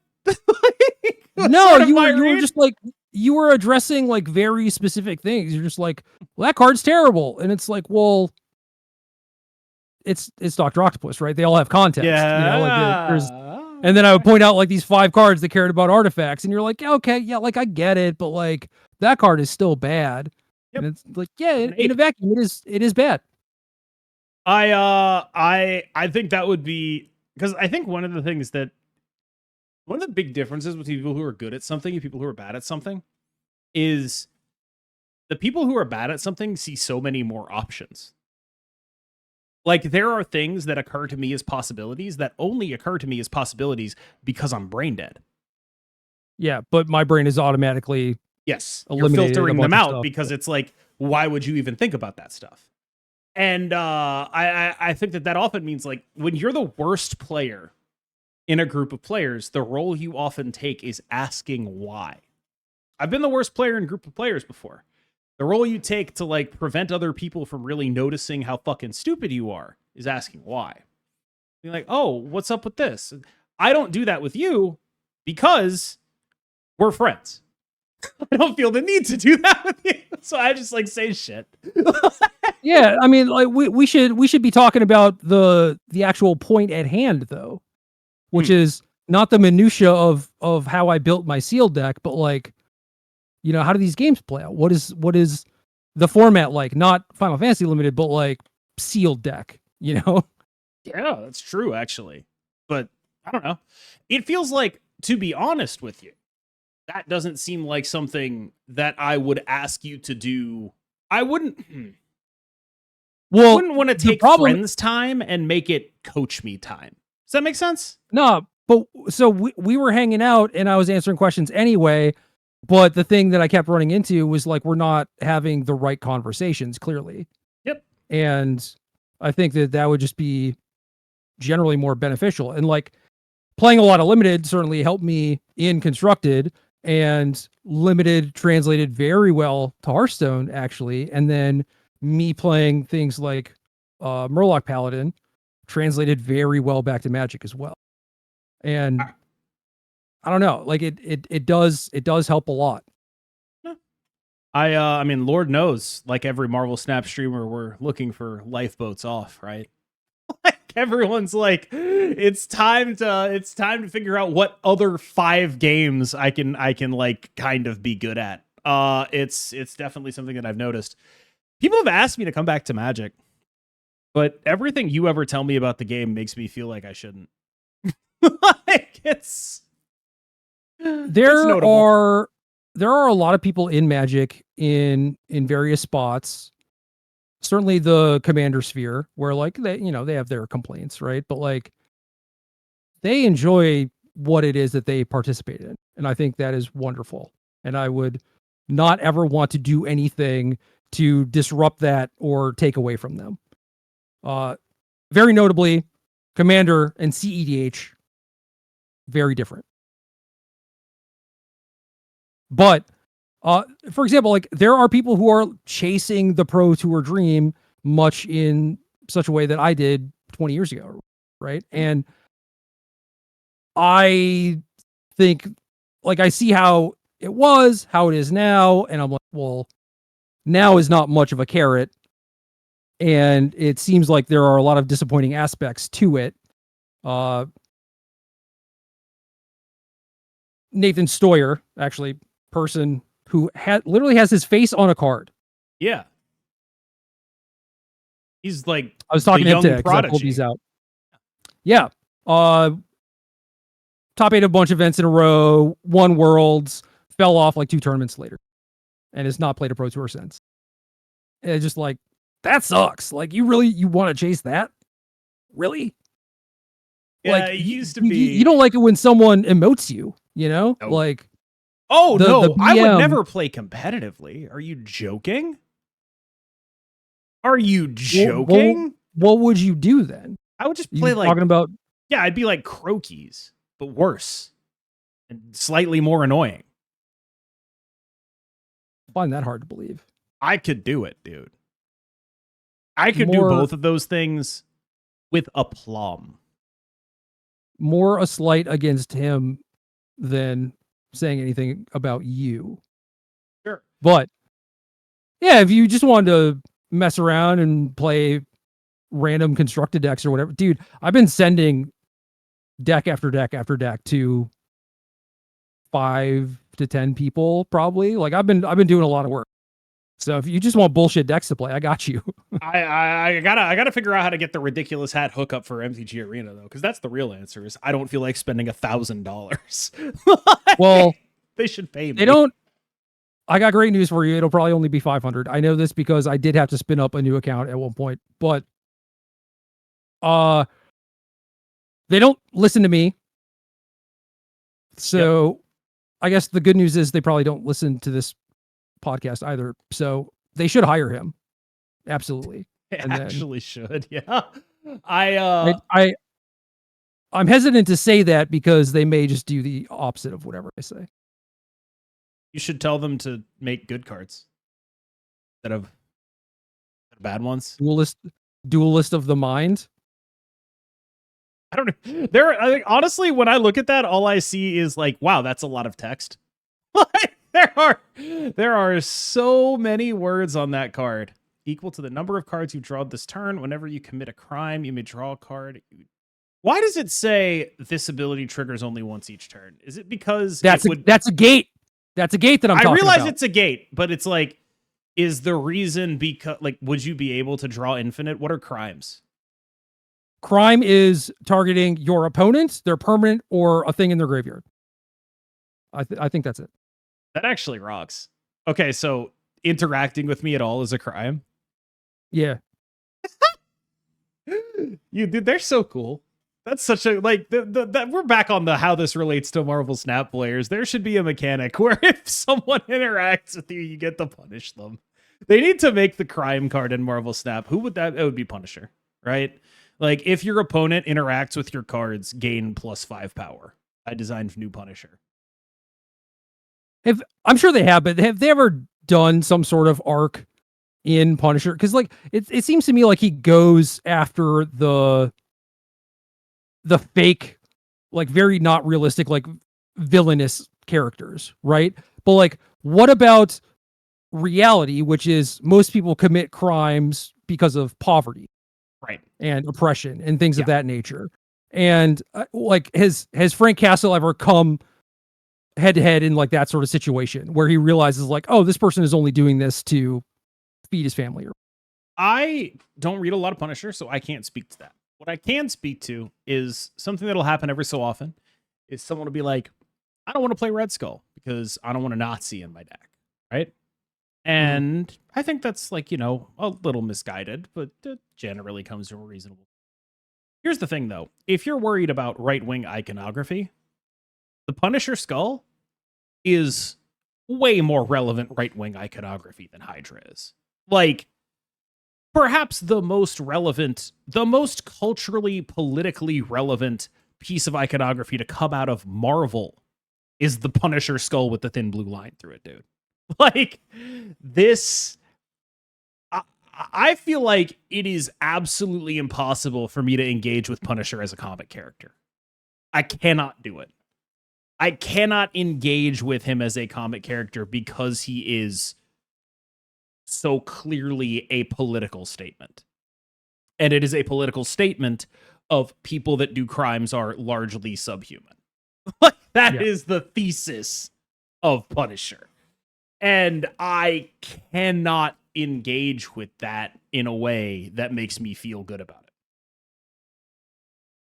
Yeah, that's why I asked with all the caveats of like how he normally goes against people who are not very realistic. What has he ever come up against a realistic person and had a come to Jesus moment where he's just like, oh no, it's actually cool that you're committing these crimes. Oh no, I've been murdering people for no reason. I've spent 40 years gunning down low-level drug dealers who definitely were not forced by circumstance to engage in this. No, also, how do all those drugs other options? Yeah. I've spent 40 years working with the CIA and gunning down drug dealers. I've spent 40 years. Oh man, why? What's up with this? Yeah, where'd those come from? Weird. I don't know. I go into work and my coworkers seem really annoyed with me for some reason. I don't understand. But they don't feel comfortable talking to me about it. I've spent 40 years working for freedom. I've been executing drug dealers and freeing Afghanistan from the Taliban. Please do not ask where those drugs came from and what happened to that drug export trade under the Taliban. Please ask 0 questions about heroin exports from Afghanistan and when they peaked. Because I'm Frank Castle. I don't ask questions. It's like, that is genuinely my impression of him. He's like this sort of right-wing fever dream, and I don't read a lot of Punisher shit. I just don't do it. I don't know how. Like, I feel like Marvel's fan base as a whole is pretty libbed up, but they still just love the Punisher, and it's like I don't get it at all. I mean, yeah, okay. I see where you're going. Yep. Okay. I know plenty of liberals who, okay, so like I used to live in downtown Richmond, and person I know who I would say is a quote unquote like good person said some like pretty bad things just based on the fact that like he came to my place and saw a black person. I feel like I'd quibble with good person there a little bit. Well, right. That's the thing is like, oh, he's like a liberal, like doesn't do anything wrong. And like, not like offensively wrong, still has like maybe a lot of misguided and improper views or whatever, but like starts talking about how, oh, he knows that the crime rate where I live has to be horrible. And I was like, well, it's not. And I'm pretty sure of that. But I'm going to look that up just in case. And sure enough, like it was one of like the safest areas in Richmond. And it was like, what could have caused you to bring that up? Like you knew it as fact. The way Americans interact with homeless people is one of the worst. Yeah. But again, like a lot of people who are like good liberals. Like, man,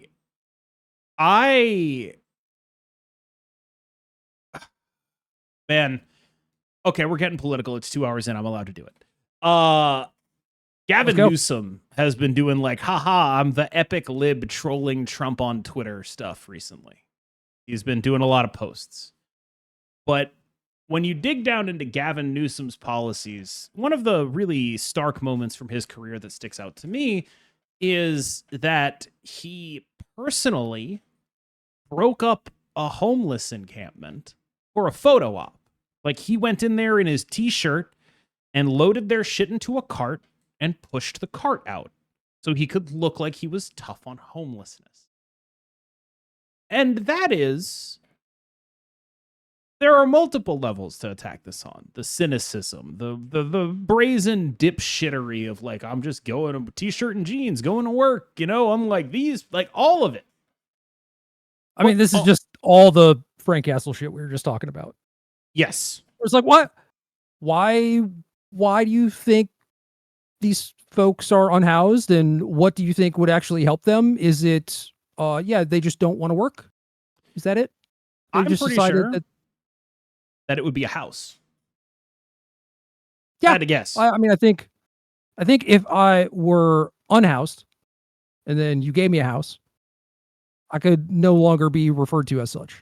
Yes. I think that would and maybe it would be easier for me to get my shit together if I also had a permanent residence and, shelter and safety. But who's to say? Who could possibly know? Yeah, I mean, maybe I wouldn't, right? Like maybe I would fuck up. Maybe I have an addiction. Maybe I would fuck it up. Maybe I would squander the opportunity. Okay. Still do it. Maybe literally everybody does that in some way. Yeah. Like, and maybe the mental health services should be better in our country. Maybe healthcare should be better in our country. Like, who knows? I've been paying for health insurance out of pocket for this whole year. I have not gone to the doctor yet, and I feel like a fucking idiot. You should. Yeah, you absolutely should. I feel like an absolute moron for doing any. This is child touching stove, though. I'm gonna tell you. I'm gonna give you good advice. You should do it. I have not had insurance because insurance is mostly a scam, and I should at the very least get it for like a year, use the shit out of it, and then cancel it. Yeah, I should probably do that. Yeah, it got to the point where I had to have some dental work done, and it was very painful, very costly, very debilitating. And dear God, dude, you have insurance. Just take advantage of that. Yeah, but nothing's especially wrong with because you, that you know of.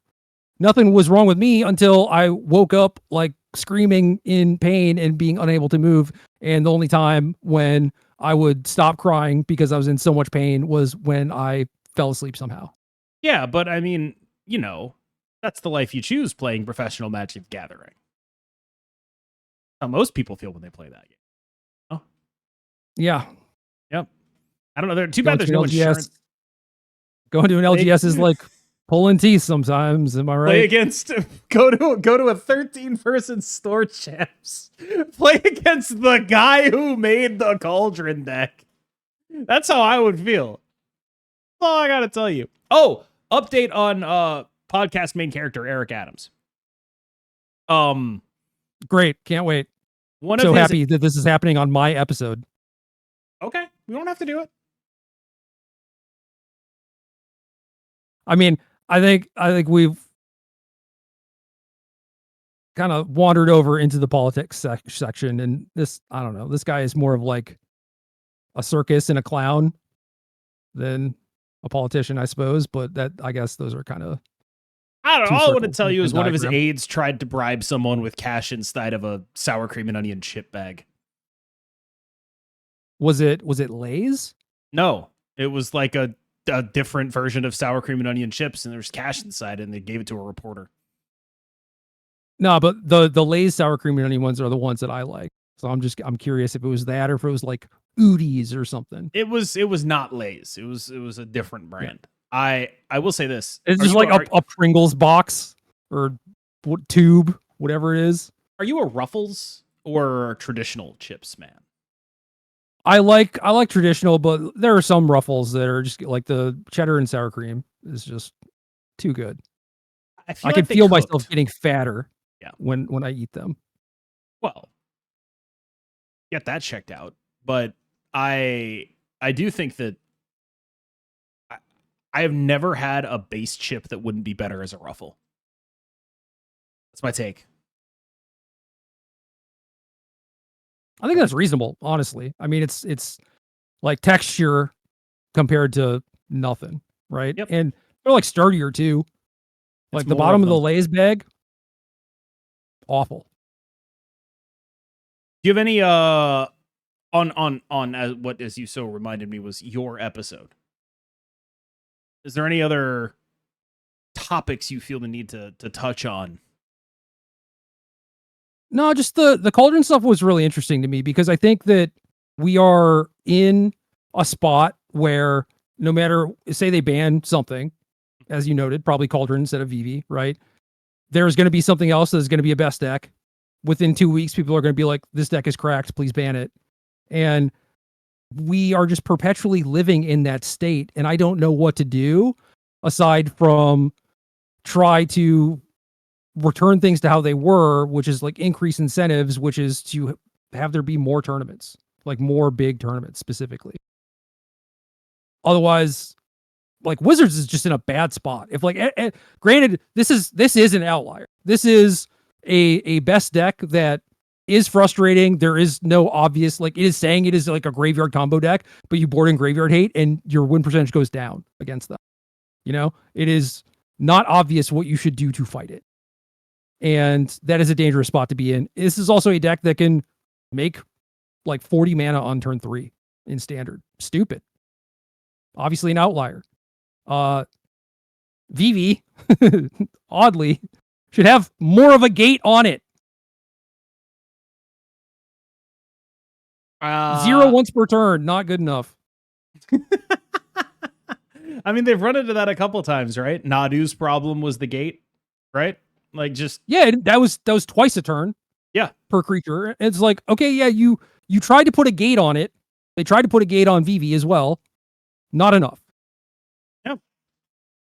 I do think there is something to be said about, like, you know, let me take this in a pithy direction. Okay, Gerry, you said shrink the game. They're doing it. You should say thank you. You should be like, no, they are. I mean, shrink the shit out of the game. Suddenly, Virginia Beach doesn't want to come to my store anymore. You nailed it. You nailed that. Oh no! My homie who started saying "drink the game" was literally about this dude who did not show up. It worked. And we have done it. Yes. Should send Jake a thank you note. So it's a thing that's like maybe good for me in a lot of ways.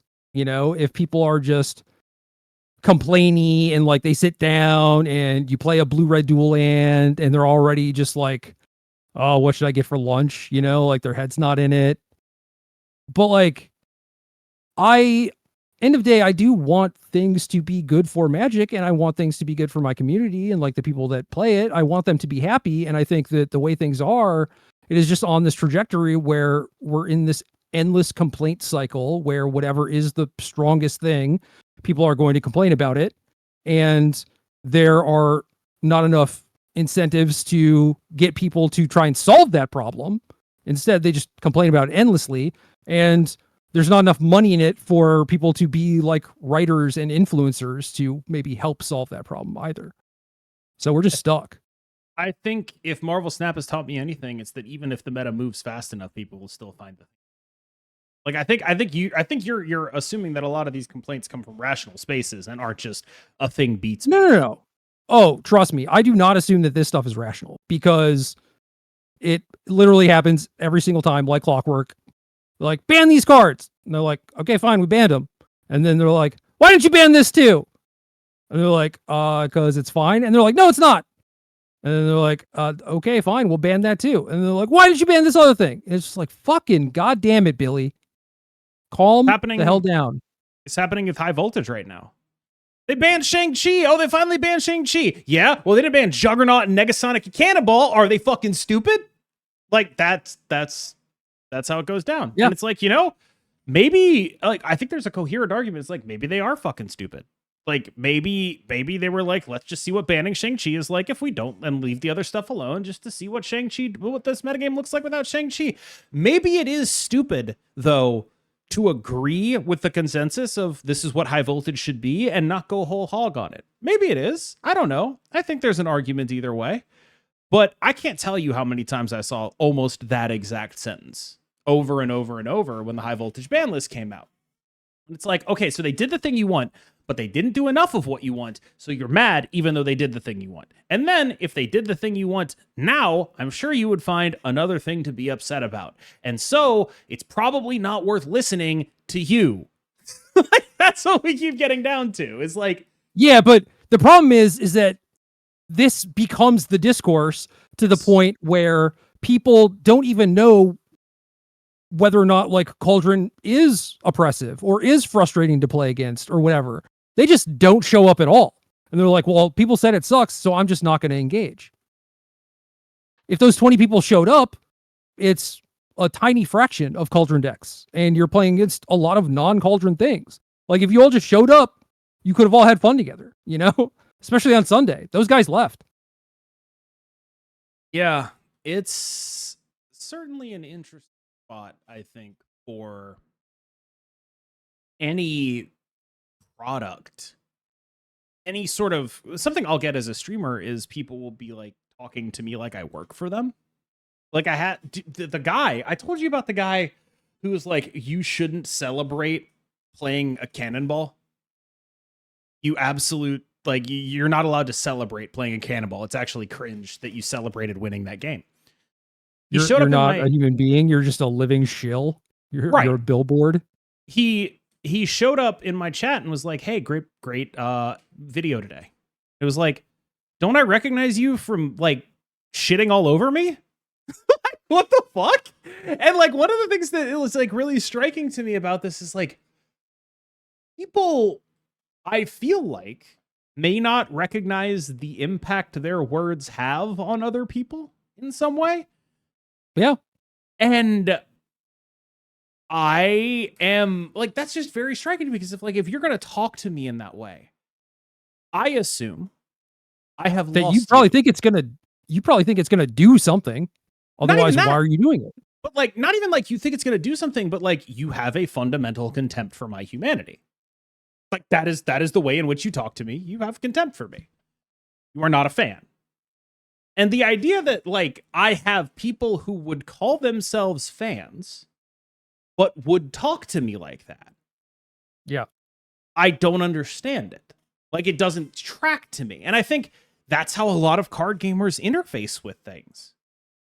Yeah, dude, it did not used to be like that too. Like there was definitely a shift at some point where people were respectful of people that they looked up to, you know? And now it's they try and do some sort of like subversion of that by like negging you. Yeah, I don't know. It's definitely Like I don't want to odd. I don't want to be a barn. So I'll just like show up every day as I do and then just be like, "Oh, are you gaining weight or something?" you know?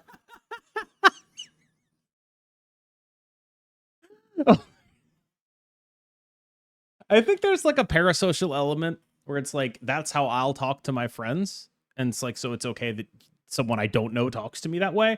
But also like it's like what they said was, yeah, that was me. I was just lashing out at Juggernaut.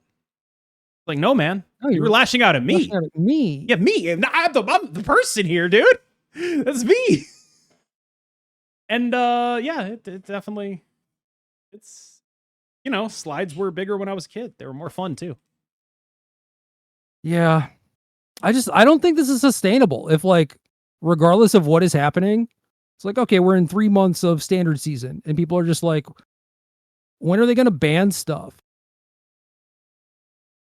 When are you going to play the game? What if, I don't know, you just showed up to the store and played the goddamn game?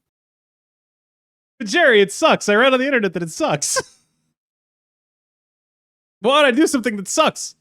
Saffron Olive said this format was unplayable. But I also kind of know that everyone on the internet is dumb. But I chose to just blindly believe this for some reason because I was feeling maybe a little too happy and decided that I should be feeling a little bit more outraged over stuff. And I don't know where to direct that because there's no easy answer, you know? So I guess Wizards of the Coast, Glenn Jones over at Second Dinner, maybe. I don't, you know, who is the most prominent figure? I need someone to yell at. Back in my day, it was Helene Bergeau. You let me speak to your managerification of discourse. Yeah, but like not your actual manager, because I'm not going to treat them like they are a real human with feeling. I want like a cardboard cutout of the manager to yell. Sometimes I feel like people treat me like they expect me to be my manager, if that makes any sense. Yeah. Yeah. It's like, what do you mean? Like this isn't a McDonald's. You can't yell at me like that. That's not how this works. I do wonder if that's just like what the future is just people on the internet yelling at each other about how people are insufficiently angry at current thing. So Legacy was like this a lot, I think, where there was almost always like some broken deck or like unfun deck, but there wasn't a person who would ever like jam it repeatedly at all the big tournaments. Like there was, I don't know what the correct term for this now is, but gentleman's agreement, you know, where people were just like, we won't play dirty. You know, we're trying to play a nice, fair game of Legacy. And then you playing Dredge, get the fuck out. You know, you're not cool. You're not one of us. We only play fair Swords to Plowshares decks here. Yeah, I'm a bracket 3 Legacy deck or whatever, you know, like Can we get some brackets in standard? Maybe that's what we need. All you Cauldron players can play in that event with the people from Virginia Beach and the CEDH players. You know, that'll learn them. I mean, there is to a degree, I think, an inherent contradiction of like games as work, right? Because there is an amount that people are unable to distinguish, I think, inherent skill from effort. And I think people will be like, oh, this person is good because they are ineffably better than me, so I shouldn't even try. Or oh, this person is good because they just grind a bunch of games, and this actually the thing that says they're good is meaningless, and that means that I'm good. And I kind of just think that like the idea that there's this sort of like inbuilt level of skill is kind of an insane thing. My ethos has always been, if you wanted to get good at a card game, you can just do that. And playing the best deck is a shortcut to that, because if you're going to be learning how to get better at something, you might as well be learning with the thing with the biggest training wheels on it. Like, that's simple. You're going to pick up some wins there. And that'll make your learning process more palatable because you aren't just fucking losing forever. Not a lot of people can lose infinite and feel good about it. I wish we talked about this at the beginning of the cast, not buried 2 hours into it, but I had an argument, not like an actual argument, but like we did actually disagree on this with a friend of mine, Josh Utter Layton. We're still friends, thankfully. This is not like end our friendship or anything, but he made some comment about how I'm like naturally gifted at such and such or whatever. And I was like, no, I'm not. And he was like, well, yeah, you are. Cause like you're really good at it and you have been for a very long time. Therefore I can't ever imagine being bad at it. And it was like, well, I remember when I was bad at it cause I lived it. And I'm a little bit older than him. You know, I was just like, you were a toddler then when I was going through this shit and learning this shit. Specifically, I remember a moment. I owned Magic cards but didn't know how to play. I bought Pokemon cards to play with my younger brother, and Pokemon was basically the game that I learned how to play first. And I say how to play as in like I understood technically the rules, right? But like I didn't understand how to play the game. And buddy of mine that I worked with, we're trying to find some common ground. Eventually he mentioned that he played Magic, and I was like, oh, I have some of those cards. I have Pokemon cards, you know, and he was like, well, that's some kitty bullshit, but like, sure, teach me how to play and we'll play. And he beat me relentlessly. Like, you know, most games, it's like, oh, even a bad player can win some amount of the time, right? But like this is like chess grandmaster versus like new person, right? And I was like, I don't understand what is happening, because I built a bunch of decks. He got the leftovers and he built decks out of my leftovers and was pummeling me. So alarm bells are going off. And he looks through my deck and he was like, well, there are these cards like Bill and Professor Oak. Ancestral Recall, Wheel of Fortune, effectively. You're not playing them. And I remember verbatim what I said to him, because I'm still embarrassed by this, which is, why would I play those cards? I will draw the cards in my deck eventually. Yeah, I mean, Dr. Octopus sucks, dude. Yeah. This is when I'm 15, but whatever. It's actually shocking to me that you're embarrassed about this still. Well, thinking back on it with what I know now, I'm a person who, towards the tail end of my career, I was writing a lot of, like I was creating a bunch of this stuff, right? Yeah. But like at the time, I was just so ignorant and oblivious. So he sat me down and explained things like card advantage to me, right? And blew my fucking mind. Like if I did not have this dude, Adam Gunderson, to like, you know, just beat me up the way that he did, teach me these things, the fact that like the game is more than just the game itself. Like there are a lot of like fundamental and theory things that go into these things. Like that was the thing that was fascinating to me. And you can't say that I'm naturally gifted at goddamn anything. I worked my ass off. Yeah, that's how I feel too. If you go back, you can find posts on MTG Salvation talking about how frustrated I am losing. Things like that. Like just I didn't understand what it was to understand how to be better than I was. And I think a lot of people are in that spot. And I mean, I don't know, man. Not to be simple about it, but like all your losses are lessons, but only if you actually learn from them. And I think a lot of people, myself included, are not equipped to learn what they need to learn from the losses. No, Virginia Beach person for whatever reason, finds it easier to just pretend that his mistakes did not happen, because that would be more painful to him than it would be to gain from accepting responsibility, right? And that is the short-term trade-off that he is making every single time that this happens, right? And I don't know, self-hatred goes a long way, I guess. Just like, see, you are fucking stupid. That's why I'm leaving. Like, I'm not editing any word of this podcast out. My viewers get to watch you eviscerate me for having bad takes. That's the Gerrysode guarantee.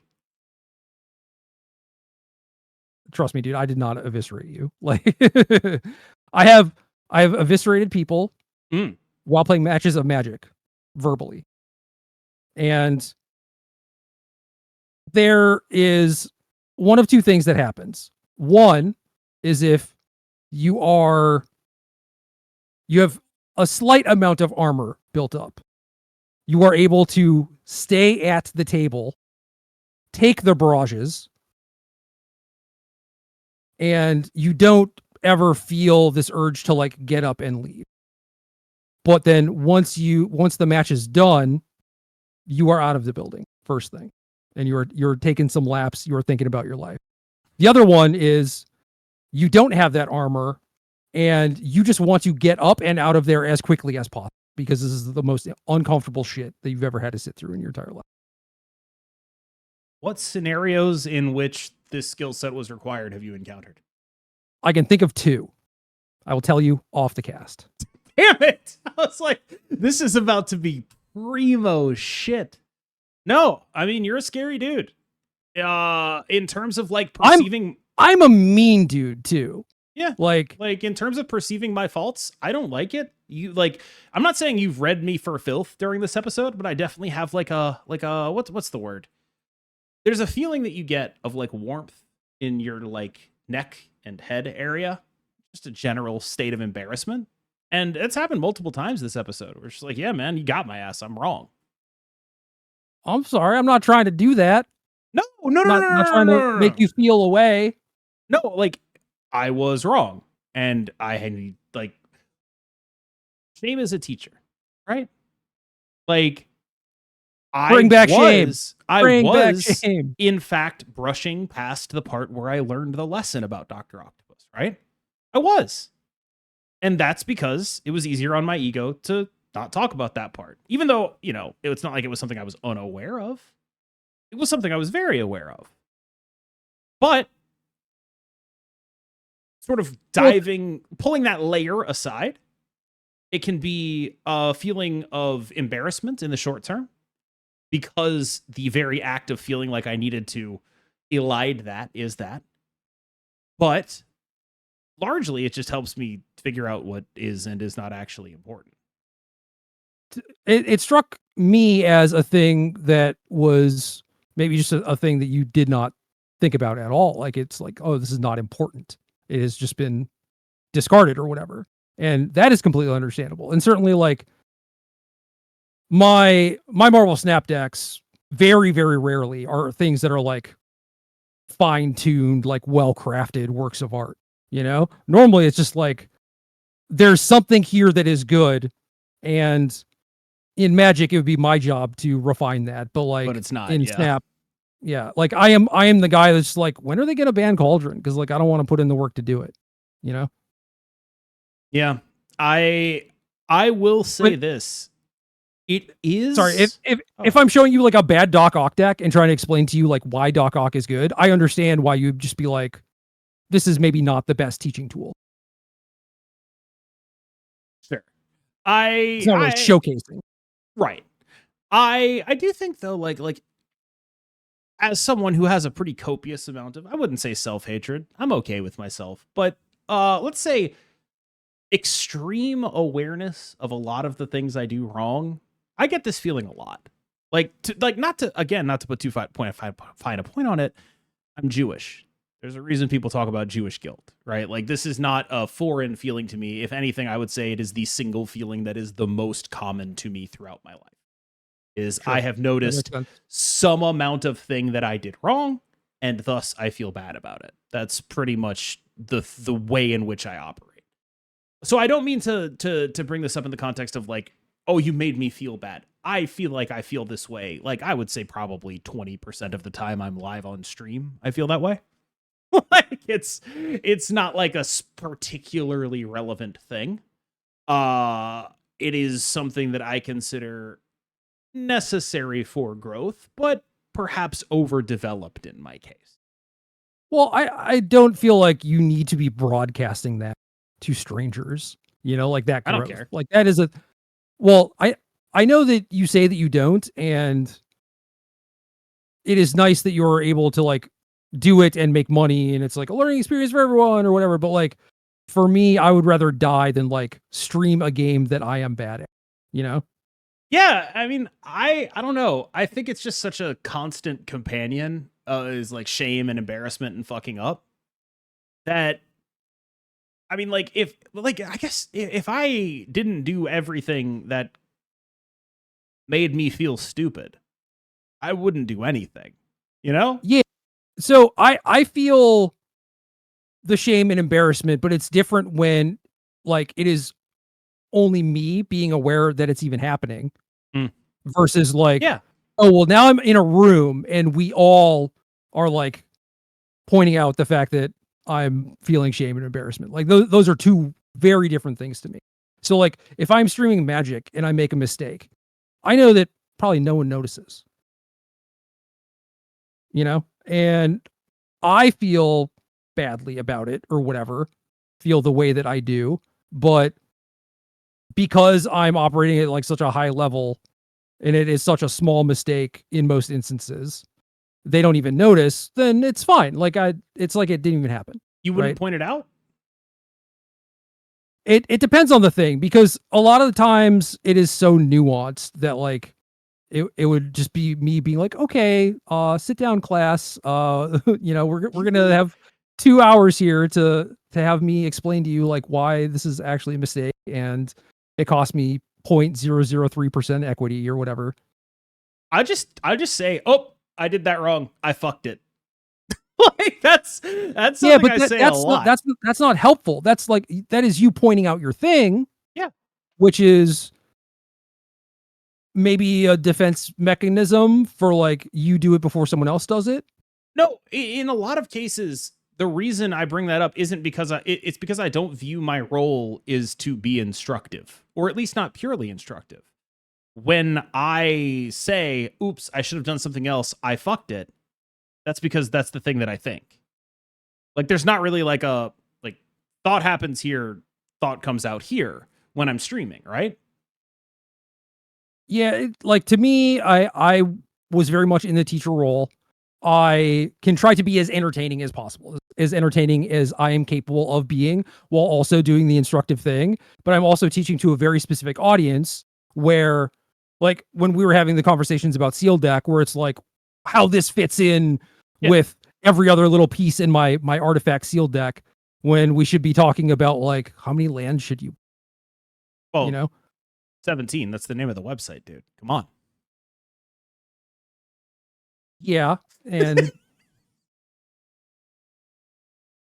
yeah, it sure is the name of the website.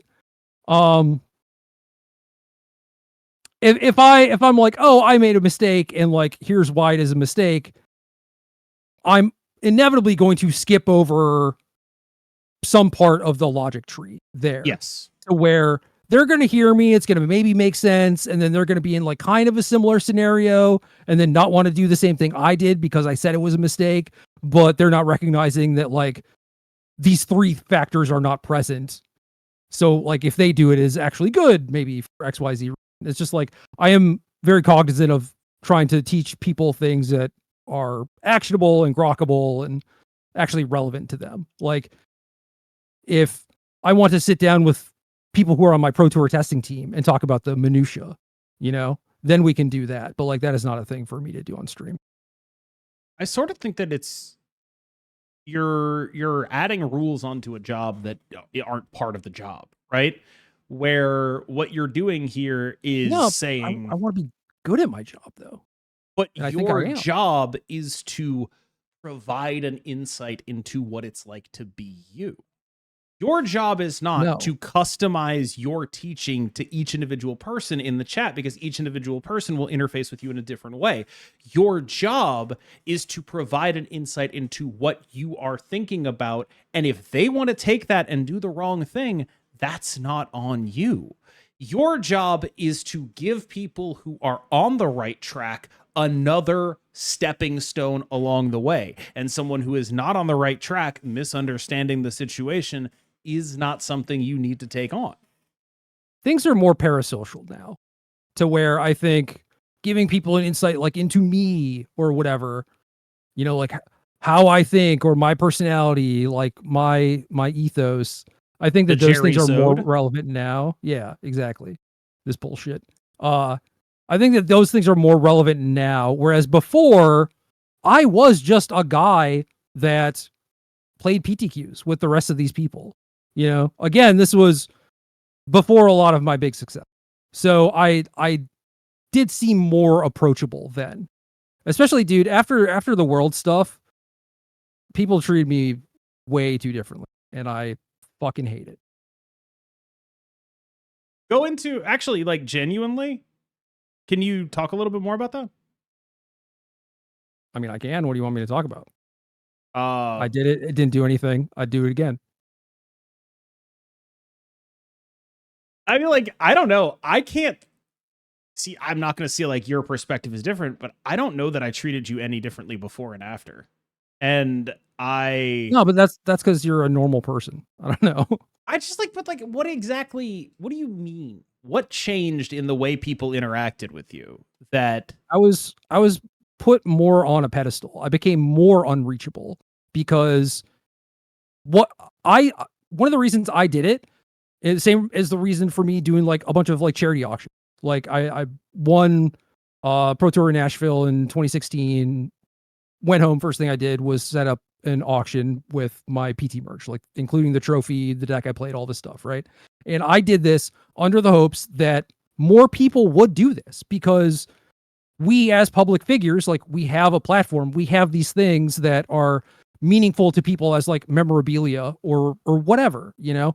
And they're meaningful to us to some degree, but it mostly just sits on a shelf. And like, wouldn't you rather just like do something that tangibly affects the world? I mean, like I would, but I just hoped that I would not be the last one. And then I got second at PT, did another charity auction, different cause and everything, you know, and still like no one did this shit, man. And that just made it, I got further othered. And then me sitting out of Worlds was another thing where they're like, oh my God, I could never see myself doing that. Therefore, like, you must be deified. I must put you on this pedestal. And instead of like random person I've never met before coming up, just being like, yo, I read your article, your deck is sick, you know, it's a lot of fun or whatever, or like your sideboard guide helped me. And then moving on and just having it be a normal interaction, they would come up and just be like, dude, the thing that you did, it meant a lot. And words can't describe. I'm just like, I'm just a fucking dude. I'm a stupid fucking dude. That's it. Yeah. Yeah. No, I mean, if anyone ever wants to be friends with streamers and people who are like niche internet micro celebrities, the only really thing you need to know is don't be a fucking weirdo about it. Like, don't mention it. Like, just don't bring up that they're a streamer. Like, just don't do it. It's the easiest thing in the world. Like, just don't do it. Just be normal. And that it will basically always work. It's certainly like you can bring it up in terms of just like, how's work going or whatever, you know, like bullshitting about that. Or if you have, you know, questions or anything, like all of that stuff is totally fine. But for them to just be like doting on about how you are this mythical creature or whatever, when I saw an opportunity to maybe do some good, and that was it. I will say someone donated when I started doing my charity stuff after the Kid Omega thing. I saw someone else donate because they saw what I did. And I was like, holy shit. That Fuck yeah. was awesome. Dude, never in my life. That can't possibly be true. My reach is so much smaller than yours. I'm sure there are people who have been inspired to do good things by the things you've done. It's a matter of the type of person who is present in the community, because no other Pro Tour trophy has gotten auctioned off. But it's not like there is a shortage of people doing charity stuff in the Magic the Gathering space. It is just all happening like on the Commander side of things. But if in the Marvel Snap universe, there are more people who see this and are more willing to do things along those lines, like that makes a lot more sense to me. Like it is more casual, less cutthroat. Like, you know, it's fucking blood, sweat, and tears to these people for the trophies that they get and everything, you know? And it doesn't fucking fix you, you know? Like I felt the exact same, right? And I feel like a lot of people can maybe look at something like that, a symbol of how far they've come, how hard they worked, whatever, and they're supposed to feel a certain way about it and a certain amount of like goodness and pride in what they accomplished. But then they recognize that like no one in their life who's close to them like sees them any differently. So like it is just an internal thing. I don't let anyone know that I do this. Like I talk about it like it's my job, and then if anyone asks, you know, where can I watch your stuff? I'm like, you can't. I do not do that. Like I do not want that to happen. This is weird. Yeah. I luckily don't go outside, so it's okay. But one time it came up in conversation at a local game store. I mentioned that I used to be really good at Arena. And this is my thing that I'm embarrassed about. I mentioned that I had hit rank 1, which if I mention that now, if that comes up, just like actually just shoot me in the head. Like I need to do ritual purification of the idea that I would flex that. It's just you know who else has hit rank 1? Everyone. Yeah. I do, like, especially in the context of Arena back in the day. I need to. No, I mean, like, you played a lot. It wasn't nothing, but it was the best win rate I've ever had over a sample size that large. I'll tell you that. Yeah. So it was I remember, I want to say it was like 44-10 or something. Like, damn. So that's a better run than I've been on in any other game, I think. Pre-rotation, post-ban, Cho was playing green-black Insidious Roots. Kind of a deck, but not really a real deck, you know? Sure. And a very not Cho deck. So I was like kind of surprised by this, but I don't know. He just was bored, decided to play something new. And he sent me his stats, and it was like 82% over a very large sample size of a game. It's like 200 games or something. And then a little while later, he sent me like the full screenshot breakdown of like what decks he has played against. And it lists the color combinations of what his opponents were. And I'm looking at them, like scratching my head out of like these 10 different things. I'm just like, I don't know what either one of those things represents. And he's playing against like, you know, 10 of each of them or whatever. But I'm just like, what is Sultai currently? You know? And he was like, I don't know. It's just like they got cards and they seem to be playing like the same deck, but like it's just like not a real thing, but somehow everyone's playing it. And I was like, where's, you know, Demir? Where's is it? Like he was not playing against any real decks whatsoever. Based. And then he played in the qualifier and he's like, oh, I got my ass kicked. Weird. Yeah, who can say? Impossible to say why that happened. Just bad variance. Yeah, buddy of mine has been playing Cauldron on Arena for a while and is like top whatever mythic, like top 30 or some shit. And he said that up through like dumpster mythic, he did not play against Cauldron once. And then whenever he plays against someone who's like top 50, they are always playing Cauldron. I do wonder how much of that is, where it's like, I do think there really are people who would be better at the game if they just played different decks. Like, or at least would have results indicating that they were better at the game. Because one of the things that I've noticed is like, as I've tried to diversify my content into like playing bad shit more, so I can like mid decks Mondays and stuff like that. You know, it's been fun. But also, holy crap, are some of these decks bad? Like, man. Woo! This is like I firmly believe in deck building as a massively significant component of skill. Like in terms of if you look at skill as like the decisions you've made that led to the results you get. The deck things selection that were is within your control. It is so far and away an incredibly important part of that. And I think a lot of people do themselves disservice in deck selection. And I think a lot of the reasons they do themselves a disservice, and I do myself this disservice every Monday, is because they just want to do something different.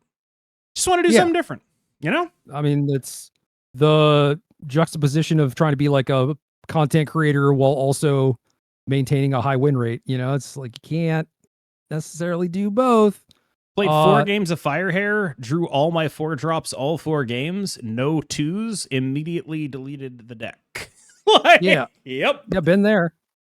I tend to play the best deck that is within the realm of decks that I enjoy playing. Sometimes that is Caw-Blade.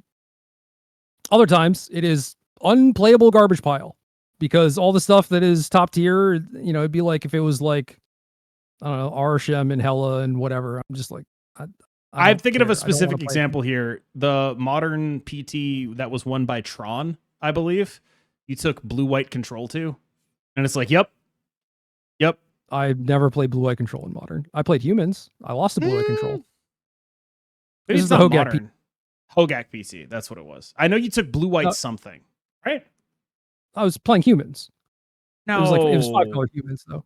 You did a blue-white thing. I'm remembering a specific podcast because I was traveling to see my girlfriend at the time. This was. There was a Pro Tour in Barcelona, which was Cho's first PT. He played the good deck and top forward his first PT. Very impressive. And I did not want to play it because it was just Naya mythic rare creatures. Boring as shit. And I desperately tried to come up with things. And I was like, I knew what was good. Sam Black the night before also was kind of in the same predicament where he's not going to play Naya a bunch of creatures. And I was like, well, there's this Bant hexproof thing that looks very good. Also, not my speed, but I do think it is very strong. So then he goes back to his hotel room, builds it. He puts 3 people on his team in top 8. And then I'm just like, I'm moving further and further down the list. I'm just like, what can I possibly play that looks reasonable? And I played blue-black control, and it was beyond unplayable. So I guess my question is not like, how do you live with yourself exactly? But like, how do you approach a tournament where you're just like, I know I chucked this in deck selection. Like, I'm intentionally choosing my deck knowing I'm chucking it just because the experience of playing something that isn't that is so different from me. No one wants to work anymore, man. I don't want to clock in. That's what that shit is. Oh man, because like I think the worst part about it, and this is the difference between us, is like you said, like Naya a bunch of mythics, and I was like, that sounds tight. Yeah, Hunt Master of the Fells. You ever seen this card, Wolfear Silverheart? Dude, that sounds so sick. Do you know Wolfear Silverheart? I have no idea what Wolfear Silverheart is. 3GG 4/4. Soul Bond. Do you know Soul Bond? It's like the partner mechanic. It matches with something on the board, and then they both get an effect. Basically. And then if like one of them gets killed, you can play another thing and make a new Soul Bond, right? And so whenever Shuhei would play like a Silverblade Paladin, and they'd play a thing under it to Soul Bond them and give them both double strike, he would say, make relationship. Shuhei's gas. Anyway, Soul Bond, both those motherfuckers get +4/+4. The 5 mana, 12/12. Yeah. 3GG. Huh. Okay. For 12 Mare. Power. Yeah, it's Bone Mare from Hearthstone. It's Bone Mare. Bone Mare was like literally the same goddamn card. It was like a 7 mana 5/5, give a creature +4/+4 and taunt. Like it was just it's the exact same card. Yeah, but it itself also gets bigger too. Oh yeah, that's better than Bone Mare. Yeah, okay. Bone Mare got nerfed. That's like a nerfable card. No, it was really big and really goddamn boring. Mm-hmm. And there was just no shot in hell that I was gonna do that. It was funny because we go to the site in Barcelona, and people from our team are going up to the vendor booth. They're just like, "Could I get 4 Wolfear Silver Hearts?" And they're like, "Yup, $80." And then they're regretting their life decisions, right? And then like a 6-year-old child comes running up, and he's like, "Mommy, buy me 4 Wolfear Silver Hearts." And they're just like, "This is us. Like we are playing what this 6-year-old kid is excited about." How does that not excite you?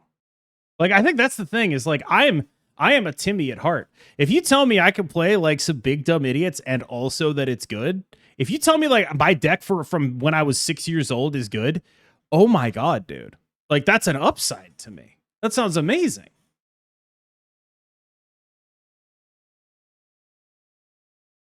Esoteric knowledge, man. 6-year-olds can't Saturday, I played Boros Burn in my standard RCQ. Mm-hmm. I'm assuming it's not unplayable. Yeah, okay. Yeah, not a real deck. I've basically every season, every sword tournament I go to, I play a different deck. You know, I'm just trying to have different experiences, learn some shit, whatever. Try some shit out. I forgot where I was going with this. Oh, check red out deck the other problem. unplayable deck that I play. No, yeah, red deck problem. No, see, like this is a thing where it's like, oh, this is like more of a good deck, and I'm playing it.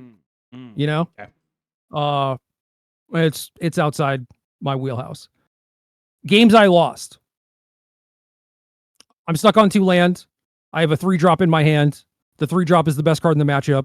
We play like 4 turns. I don't draw land. On the turn before I die, I draw another copy of that. Yeah, average Wiccan game. Next match. Stuck on 3. Have this 3-man, or stuck on 2. Have this 3-man enchantment in my hand. Best card in the matchup. Game goes on for multiple turns. Don't draw land. Turn before I die, I draw a second copy of that card. Mm-hmm. Next match.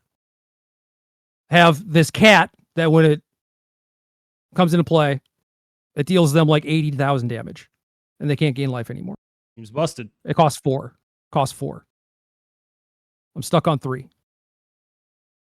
Have the cat. Cat is lethal. Game goes on for multiple turns.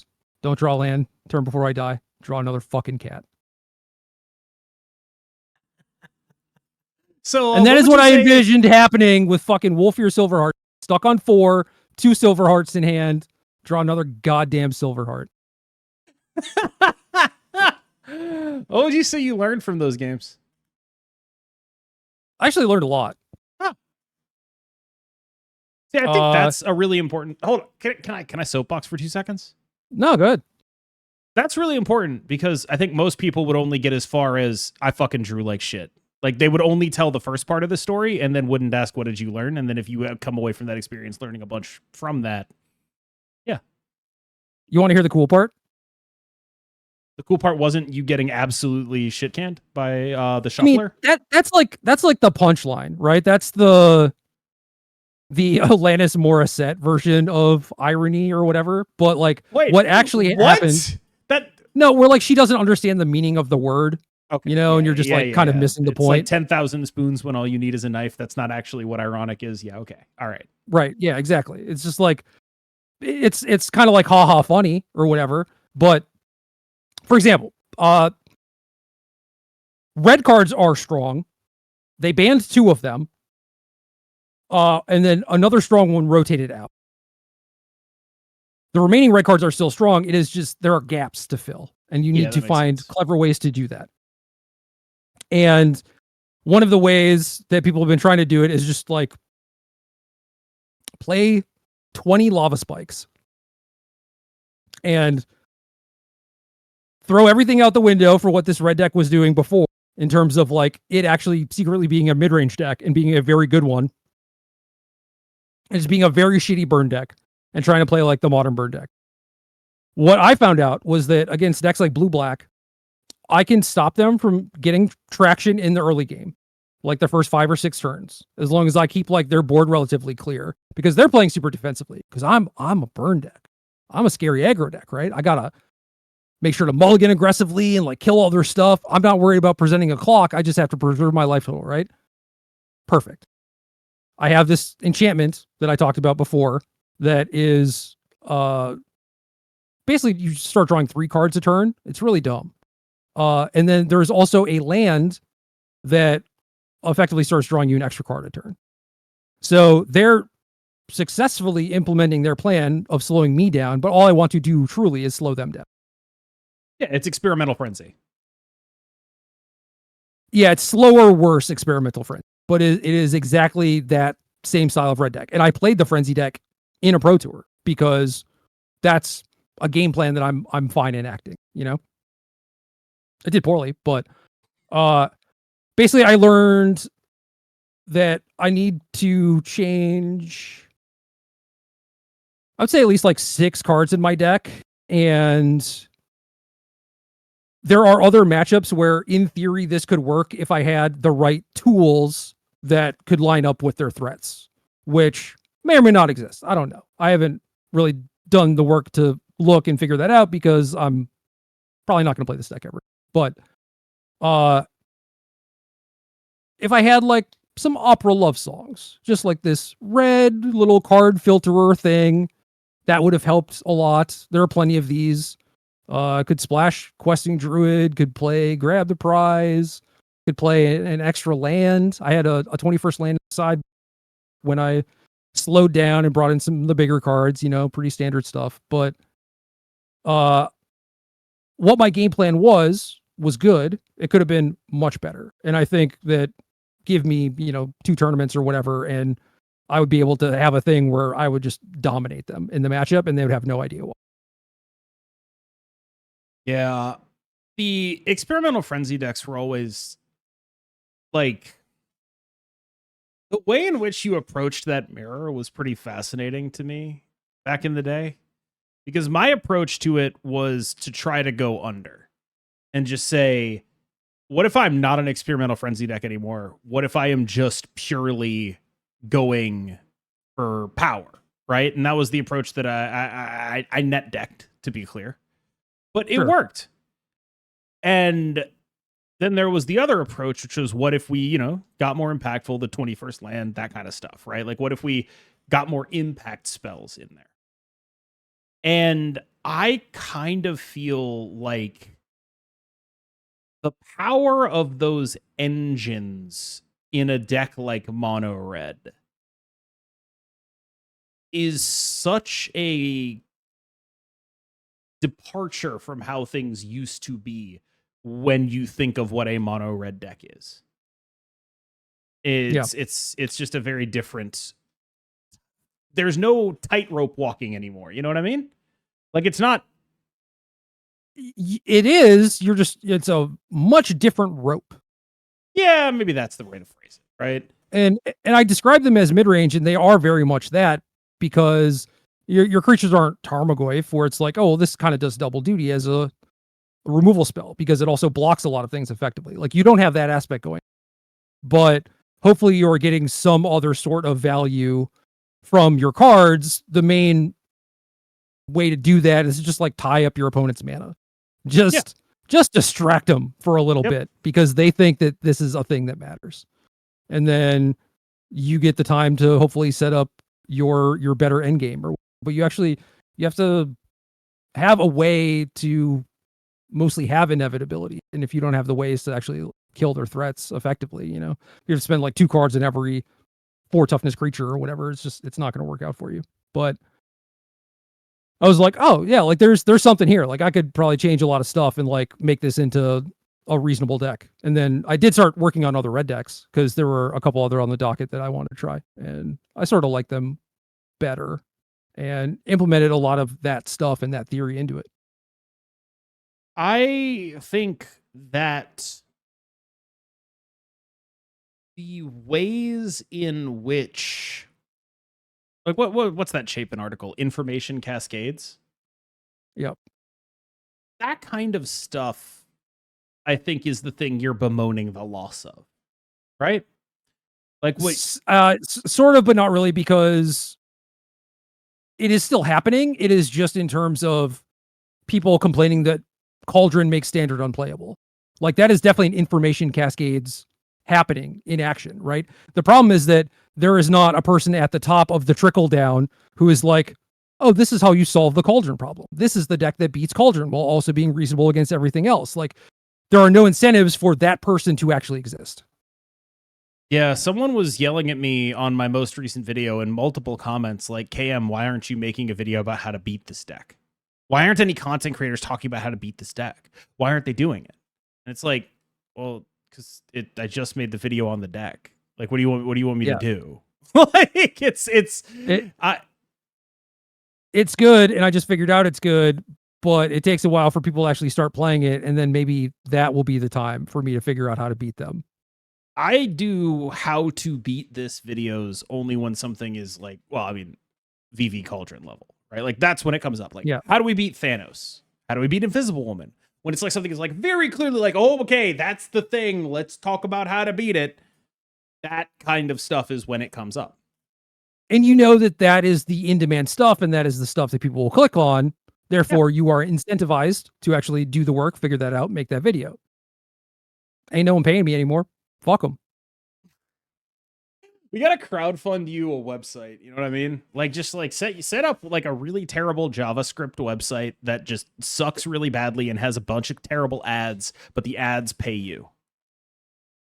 Well, Brian and I had a website, and I mean, I still have a Patreon. It pays half my rent, but yeah.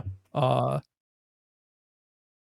don't know. I did write an article last week, actually. Did it get First time anywhere? Months, if not years. I put it on the Patreon. Oh, nice. It was a Cauldron sideboarding guide, and basically I sat down with my friend Michael, and I figured out what your plan is supposed to be in the mirror, which is hilarious. Just the discourse surrounding this. Yeah, we talked about this one last week. Yeah, this was one of those where you're just like, everyone else is absolutely goddamn stupid for this. And there was a big tournament today, and there was a person who was doing the silly thing, which is like taking out all your combo stuff, which leaves you no comeback mechanism to their plan B, and lost to a person who kept in all the combo stuff, like very apparently, and then played against this person again in like top 4, and then he did the exact same thing. They did the exact same thing. He lost again. And it was just like, got unlucky. I mean, technically true. Meanwhile, I sat down with Michael for 4 hours and played games against him. Then I was like, this is the way to approach it. Yeah, I do wonder about like the ecosystem of Magic the Gathering content creation, because I'm always someone who prefers to like read. I like reading, but you can't monetize reading like you can video. And so people don't write anymore. So it's just like, damn, that sucks. I vastly prefer reading stuff to watching stuff, I say on hour 3 of a video podcast. But yeah, well, I just think that it sucks that the sort of demands of advertisement have pushed things like that out of existing. I remember Brian Kibler used to have a website, bmkgaming.com, where I would get Hearthstone decks. He had by the time I had stopped playing Hearthstone the first time, he had already stopped updating that website because there was just no point, I think. Right. And another thing that's really struck me in content is I was asking a couple of like streamers, hey man, who is like the me of Hearthstone? Like, who do I watch if I just like, I need 15 minutes on how this deck actually functions? What am I supposed to do? And there's a bunch of streamers who are really good, but nobody who's making YouTube content in that space. They just don't do it. And that's insane to me that nobody is doing that. Nobody is just like, these are the 30 cards in your deck. Here's how you approach these matchups. This is shit that I am not good enough at the game to know. Like, that was true when I was playing. It was like I would go to Twitch and try and watch people, and like Tice was one of the more popular streamers, and he was like doing mid deck Monday every day because that is what people wanted. They just wanted like bullshit, you know? And then there was someone like Asmodai, I think was his name, who was good at like his niche, you know. It was like a lot of if I'm remembering correctly, like the auctioneer druid deck, like the jade deck, and like some rogue shit, you know. And it's like rogue gamer in my head. He was good at that stuff, not really explaining it, but like you could watch him and learn a lot of stuff. You had to infer that stuff though. Yeah. But he was always like, here is a good deck, I'm gonna play it a bunch. Yeah, my go-to Hearthstone streamers, No Hands Gamer, Mick Bannerface, Pizza. Those are the people I would watch. But there's no service out there that's just like, I'm going to take the knowledge that all those players have. They're all very, very astonishingly good and actually distill it into 15 minutes. It just doesn't exist, really, I think. I believe No Hands does YouTube, but I like it's hard for me to figure out what the avenue is for someone like me who just doesn't have any of these foundational knowledge to improve beyond what I am. Were you playing during like Tunnel Trog era? Don't know what that card is. That was just before my time. Is that the 3/5 or the 1/3? 1/3. Okay. Aggro Shaman. Yeah. Back in my day, Totem Golem was a 3/4 or a 2/4. Ooh. I don't know if 3/5 is. Yeah, did I make up a 3/5? I don't know. I don't know. Yeah. And then there was 4 mana 7/7. 7/7. Yeah. Yeah. Yeah. 4 mana 7/7. That one I remember. Flame Wreath Faceless. That was in standard when I played. Okay. Yeah. So there was that. It started as aggro shaman, and then it became mid-range shaman. And because the shaman cards were all kind of cracked, they're all like Tarmogoyf-ish. You would have loved this shit. It was Tarmogoyf in like, you know, fuck your mana for a couple turns or whatever. But like, hell yeah, brother. Because the cards were so good, you would have just slurping that up. I'm a hog. What can I say? Spirit Claws. Dude, look up Spirit Claws. Holy shit. I played the nerf version of that. That was the nerf. I played Jade Shaman because after all these cards rotated basically just before I started playing. Okay. I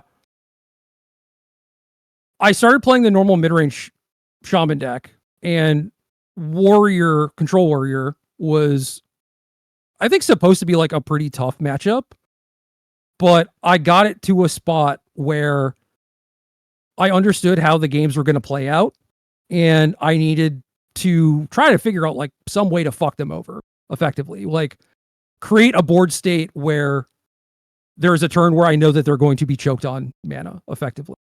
And if I was not able to make that happen, if I was just like, oh, here's some things, and they're just like shield slam, armor up, whatever, and they just kept doing that, like, you just lost. But I did some weird shit, like cut Flame Tongue Totem. Nobody cut Flame Tongue Totem. Yeah, card was busted. And then I hit Legend after playing Hearthstone for a week. This was not knowing anything about the game. Started playing, no life did for a week, hit Legend. And posted my list, and there were some people who were mutuals between like Magic and Hearthstone.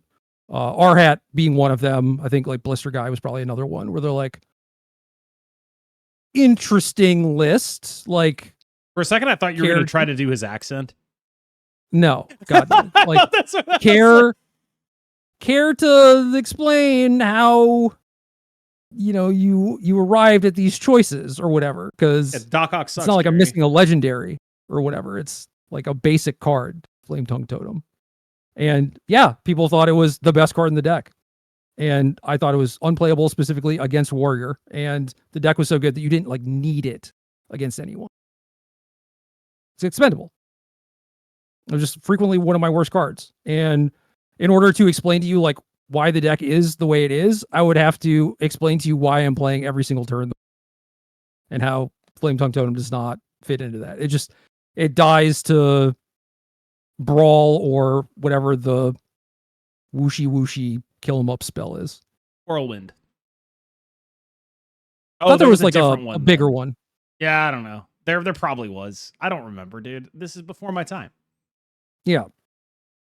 My version of Tunnel Trog was Murloc the 1/2 that gains whenever you Murloc into the 2/3 that buffs a Murloc. That was my Tunnel Trog into whatever the other card was. That was my shit. Murlocs right were there. sick. Murlocs They were so sick. I am so mad that all the quests are dog shit ass in the current version. I would kill for Murloc Paladin to be good. It would like that. I got a list from a pro player who I consider sort of like my favorite person to net deck because they basically only make 40% win rate aggro decks and then like win a billion games with them. Absolutely my favorite person on the planet. His name is Molino. Anytime he does anything, I'm like, I'm about to play this. I go fucking 2-10. Like he is gobbling it up. Love it. It is the best experience in Hearthstone. Got a list from him. He was like, this is where I'm at. I think people might be wrong about Murloc Paladin. I played it 20% win rate. Fucking loved every minute. I outvalued a warrior 20% win rate. Like just fucking it was a great experience. Yeah, go ahead. That's the kind of shit I was trying to do with my shaman deck. Was like outvalue the Justicar True Heart fucking warrior deck. Yes. Like a big ask. Yeah, but like it worked. Like the one game I won was one of the funnest things I've ever done. I outvalued a warrior with repeated buffs on a card that shuffles back into your deck and keeps all the buffs. And they did like a bunch of spaceship stuff and then eventually just died. I had no cards left except those guys. They just died to them. It was just like, suck it. We did it. Yeah. We fucking, you got outvalued by the value paladin deck. That was awesome. It was an awesome feeling. Greatest feeling of my life. I lost every other game I played with the deck. This guy, he's my goat. Like just 100, like every deck he makes, I'm like, God damn, that looks awesome. I really wish it was good. That's the relationship I have. I have a lot of those. Yeah, I have a lot of those. Yeah, where it's like, oh, this looks dope, but like it also does not look like it could win. You know, so I don't share those very often. Those are just a for me thing. Just do them just like a little gift from you to you. Oh, you gotta your level of self-restraint is really incredible. You know, like you're just like, I can't show anyone all the bad shit. I only have to show the polished, finished product. I'm never allowed to show anyone the bad shit. And you show up to this podcast in a robe probably half the time. I'm wearing a shirt now. Yeah.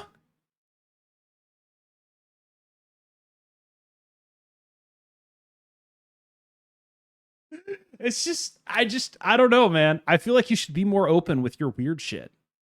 I feel like you should post more of the like this is what I mean, where it's like you like been fucking around with this. It probably sucks. The pendulum has swung too far the other direction where like now it's very much a what have you done for me lately kind of thing, or like what tournament have you won lately? When was the last time you won a pro tour? And there have been several people who have won them since I won one.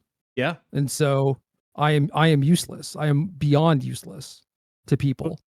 And so before I would say that I had like an image to maintain.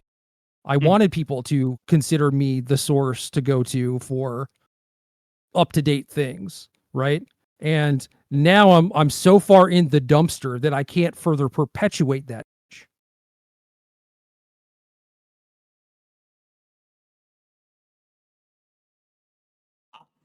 I feel like our roles have reversed. This is how I talk about my ranks and my struggles with them.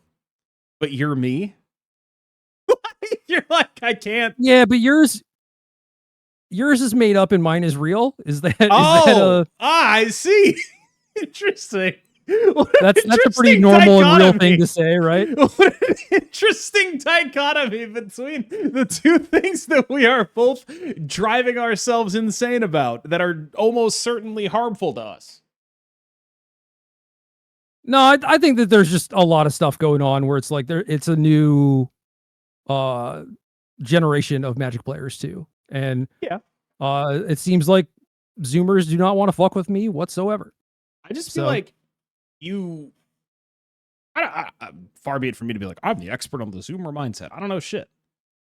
But I feel like if things have shifted in Magic, it has largely shifted in this more casual, experimental, mid-deck Monday every day kind of thing, right?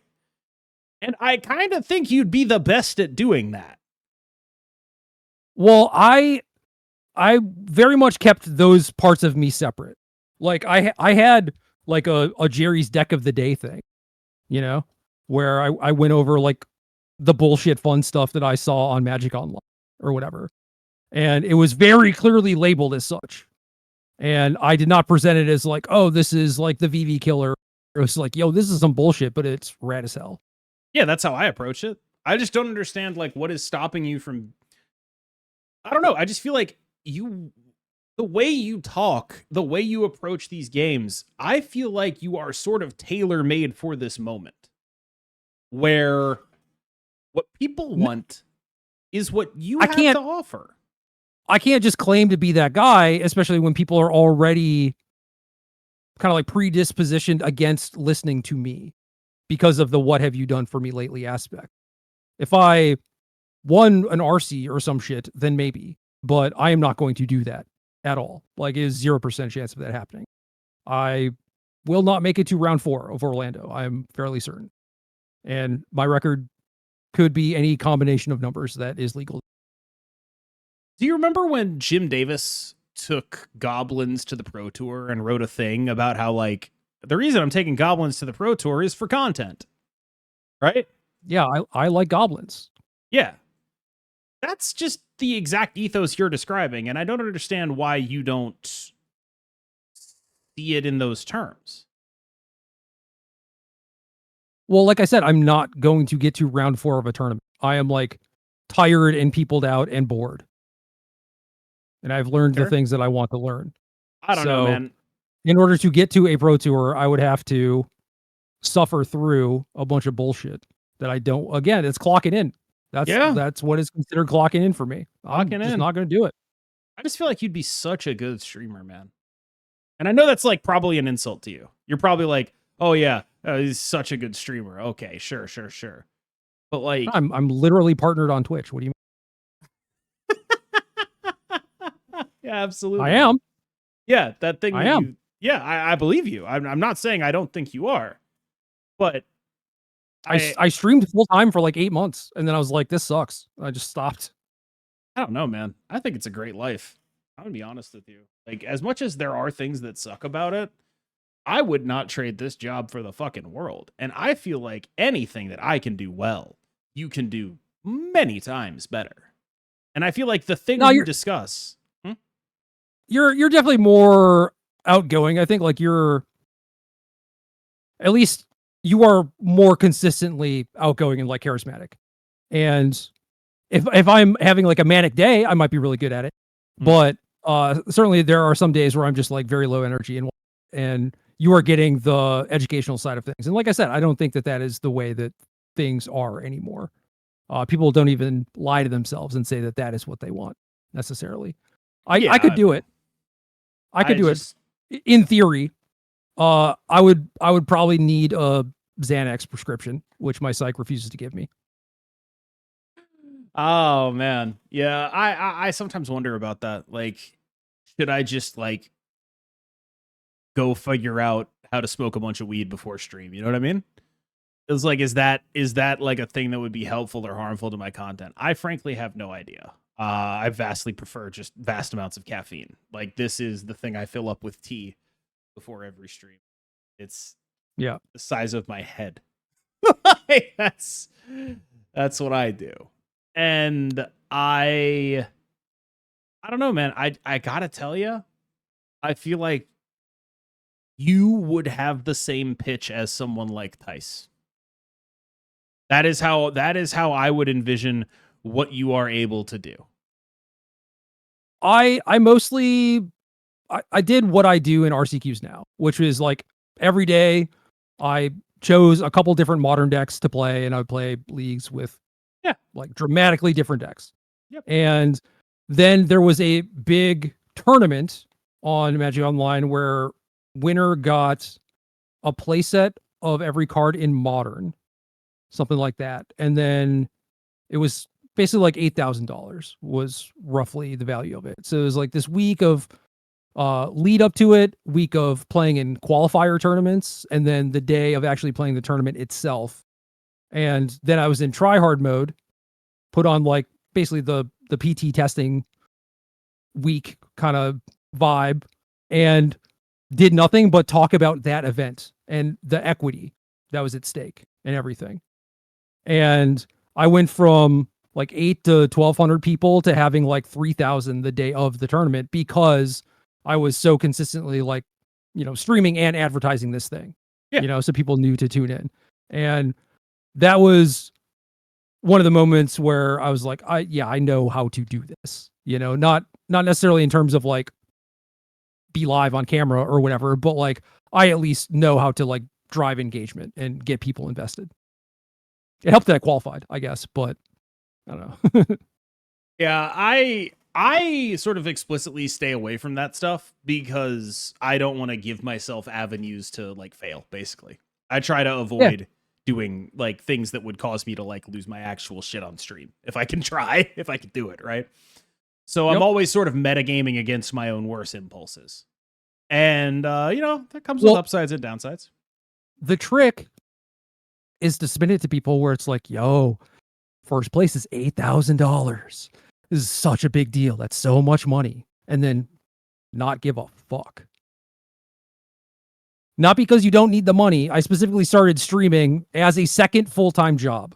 Yeah. Because my partner didn't want to work anymore. I don't either. I feel that. Yeah. Yeah. Yeah, same. Yeah.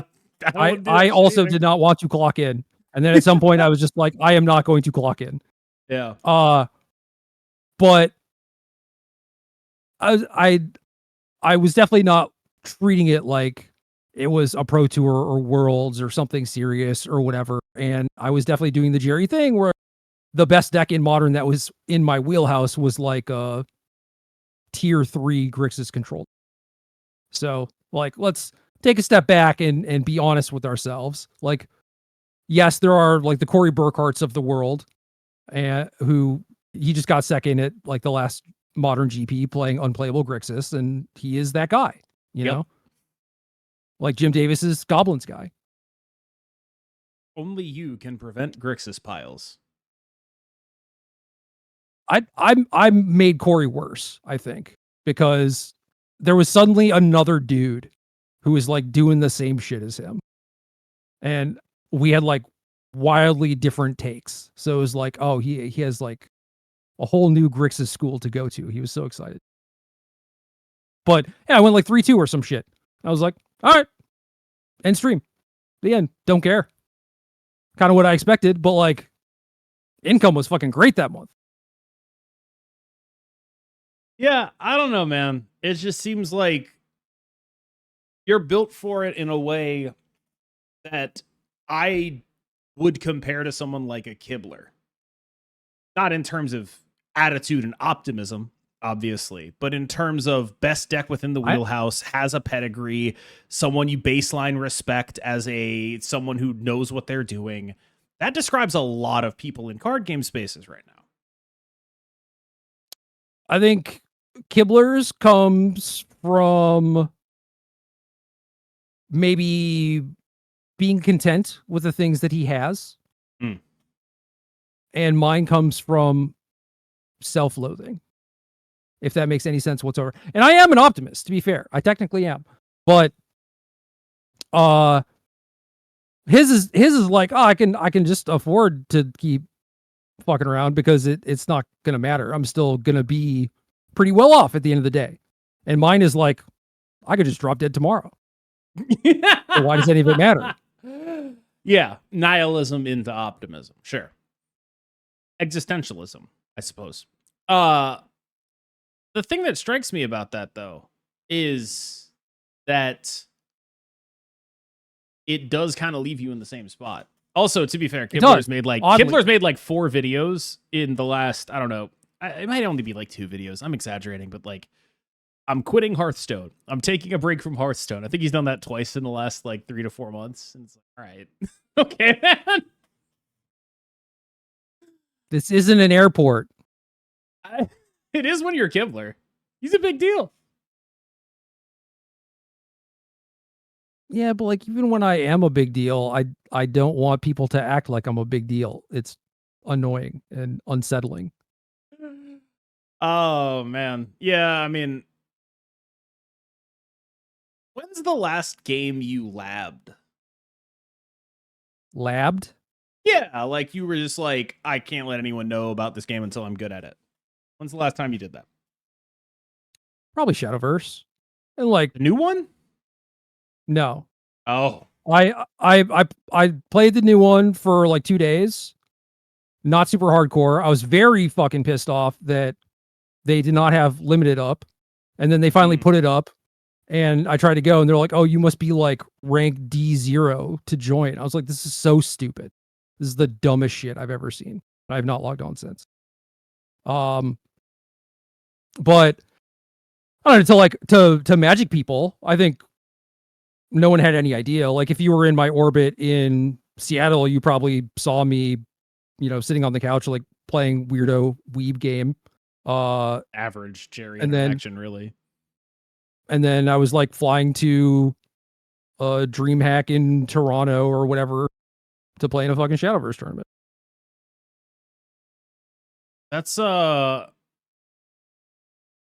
just had this experience where, SUV's game. It's not even SUV's game. I don't even think he's involved. He just did the video for the content thing, and now I can't stop name dropping SUV because the story just lives in my head rent free. That's another top 5 Magic Twitter moment for me. It's that one. It's Patrick Sullivan's 600-400. It's the anytime Sam Black has ever said anything about CEDH. I think those are like my Mount Rushmore here. So the SUV, like he just is SUV in my head now forever. Yeah, like it's just how it is. Like it is. I want to get to that point. I'm gonna from here on out. I'm gonna try to get to that point. I can't make any promises. You're gonna SUV pill. I will let you know. You're gonna take the SUV pill. it's. I don't know why it's so funny, but it is astonishingly funny, just like conceptually to me. In much the same way that like Grindr, the Brad Nelson story, no reason for that to be nearly as funny as it is to me. It's hysterical. Like those are funny, but but then it goes away. I just immediately forget about it. Nah, like all of this stuff lives in my head forever. I have walked around my house saying, "Whatever, man." I have like this is okay. That is a more poignant part of the story than SUV by itself. SUV by itself is the highlight. I think no. To me, Whatever Man is the highlight, and I can't not have a similar thought or start saying like whatever without immediately saying it or thinking it like that. Like that has changed me. That has irrevocably changed me. It's so good. I also just got an image in my head. Someone should make this into a webcomic where it's like someone in a situation where it's ambiguous as to like what the situation is. And like, hold on, I need to check Grindr. And they pull up their phone and it's an ebook of Grindr, the Brad Nelson story. Yeah. Like I just a lot of the things that go on in my mind are. See, I told you got like 7th at Pro Tour Amsterdam. Sure. That's the worst part about that sentence is he probably actually did. You probably did just like recall that from the depths of your memory. I don't know. I know he was playing Trifo card, and I'm pretty sure he made top 8. I don't know if it was 7. That is, yeah, like that's what lives in your memory, right? An encyclopedic list of Magic results that has never come up in any conversation other than this one. What lives in my memory is SUV. That's what lives in my memory. This did used to come up in conversation because people would say shit, and then I would just call them out. I'd be like, that person was not in that top 8. Yeah, they'd be like, oh yeah, I want to put money on it. I'd be like, yes, and they're like, all right, never mind. That's what you did to me with the blue-white. I swear to God, you took blue-white to something. I can't remember what the fuck it was, though, and you would obviously be the subject matter expert on this. So I don't know what the fuck I'm talking about. This has happened before where I had been wrong and it'd be like, oh, but like, I'm not a blue-white gamer. feel like I don't know, maybe you talked about how it was really good and then took something else. I don't fucking know. But many such cases. I don't know. I just have a distinct memory of you and Brian and a very medium blue-white control deck. And I just don't know. I don't know what it was. No, Brian played that shit all the time. we played some team tournament where he played it, and my concern was him ever finishing a round. Hell yeah, brother. Oh my god. Oh, he got second. He lost to Rietzel in the final. Amsterdam. But the 2010. Oh, that's the Boros deck. Rietzel triggered a memory there. That's the 1/1 1/1 landfall. He was a mono white? What the fuck? Yeah, he was Damn he it. was weenie My white. mind is gone. My mind is gone, dude. I know it's like the Lynx, but I thought he was also playing. Oh no, he played the plated Geopede version at the Callblade Pro Tour. Yeah, that's what it is. That's what. Yeah, when he was dual wielding the GP and the PT top 8. It was. Yep, I remember that now. Yep, plated Geopede. That was the card I was thinking of. It was a 2-mana 5/5 because fetch lands are cool. Card in the new set: 1R04 Reach landfall. I think +2/+2. Maybe it's +2/+0. They replayed it. It's Geopede with Reach. Let's go, dude. Yeah. Are fetch lands in standard? There is a deck that plays a lot of bad fetch lands. So no. There's one that enters untapped if you have 4 lands. Bad Fabled Passage or good Fabled? Is that just Fabled Passage? Literally Fabled Passage. Okay. And then there's a bunch of Evolving Wilds and Terramorphic Advances. There's an Evolving Wilds that you can sack to make a creature unblockable. That's like sacking land. Bad. Or sack my Tifa is unblockable. That sounds good, actually. Yeah. That sounds busted. Hell yeah.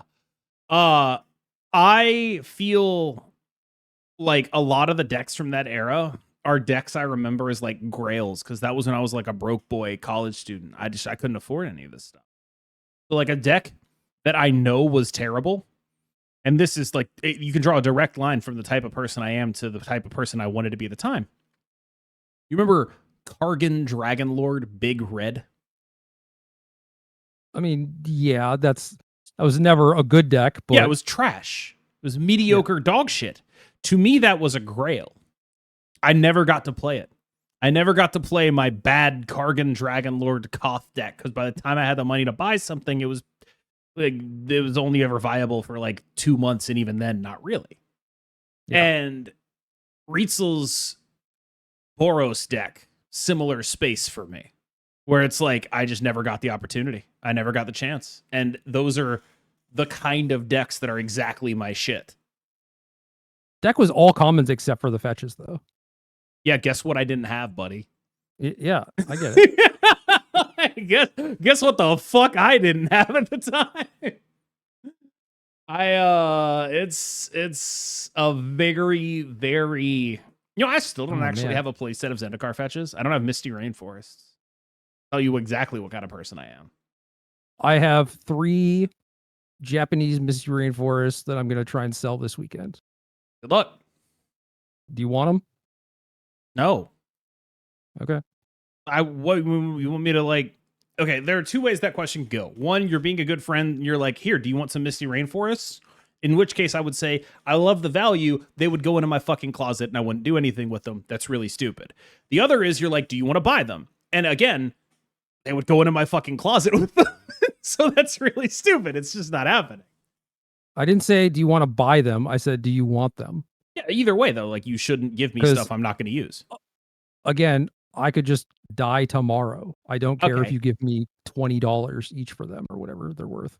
You should not give me stuff I'm not going to use. If I ever go to a tournament... I forgot Tom Ma was in this top 8. This is one of the people where it's like, he was an interesting character. I wonder what he's doing. If I had to guess... Crypto? I would say it is something in the crypto / You made a face, and I was like, that's a crypto face. Yeah. You made a face, and I was like, I know exactly where he's going with this. I kind of feel bad, because like if I'm wrong, Yeah, you've slandered the man. He like if it was me, I would get very offended. Like, what did I do to make you think that, 15 years later, I would be slinging shit coins, Mm-hmm. And it's just a vibe. I don't know.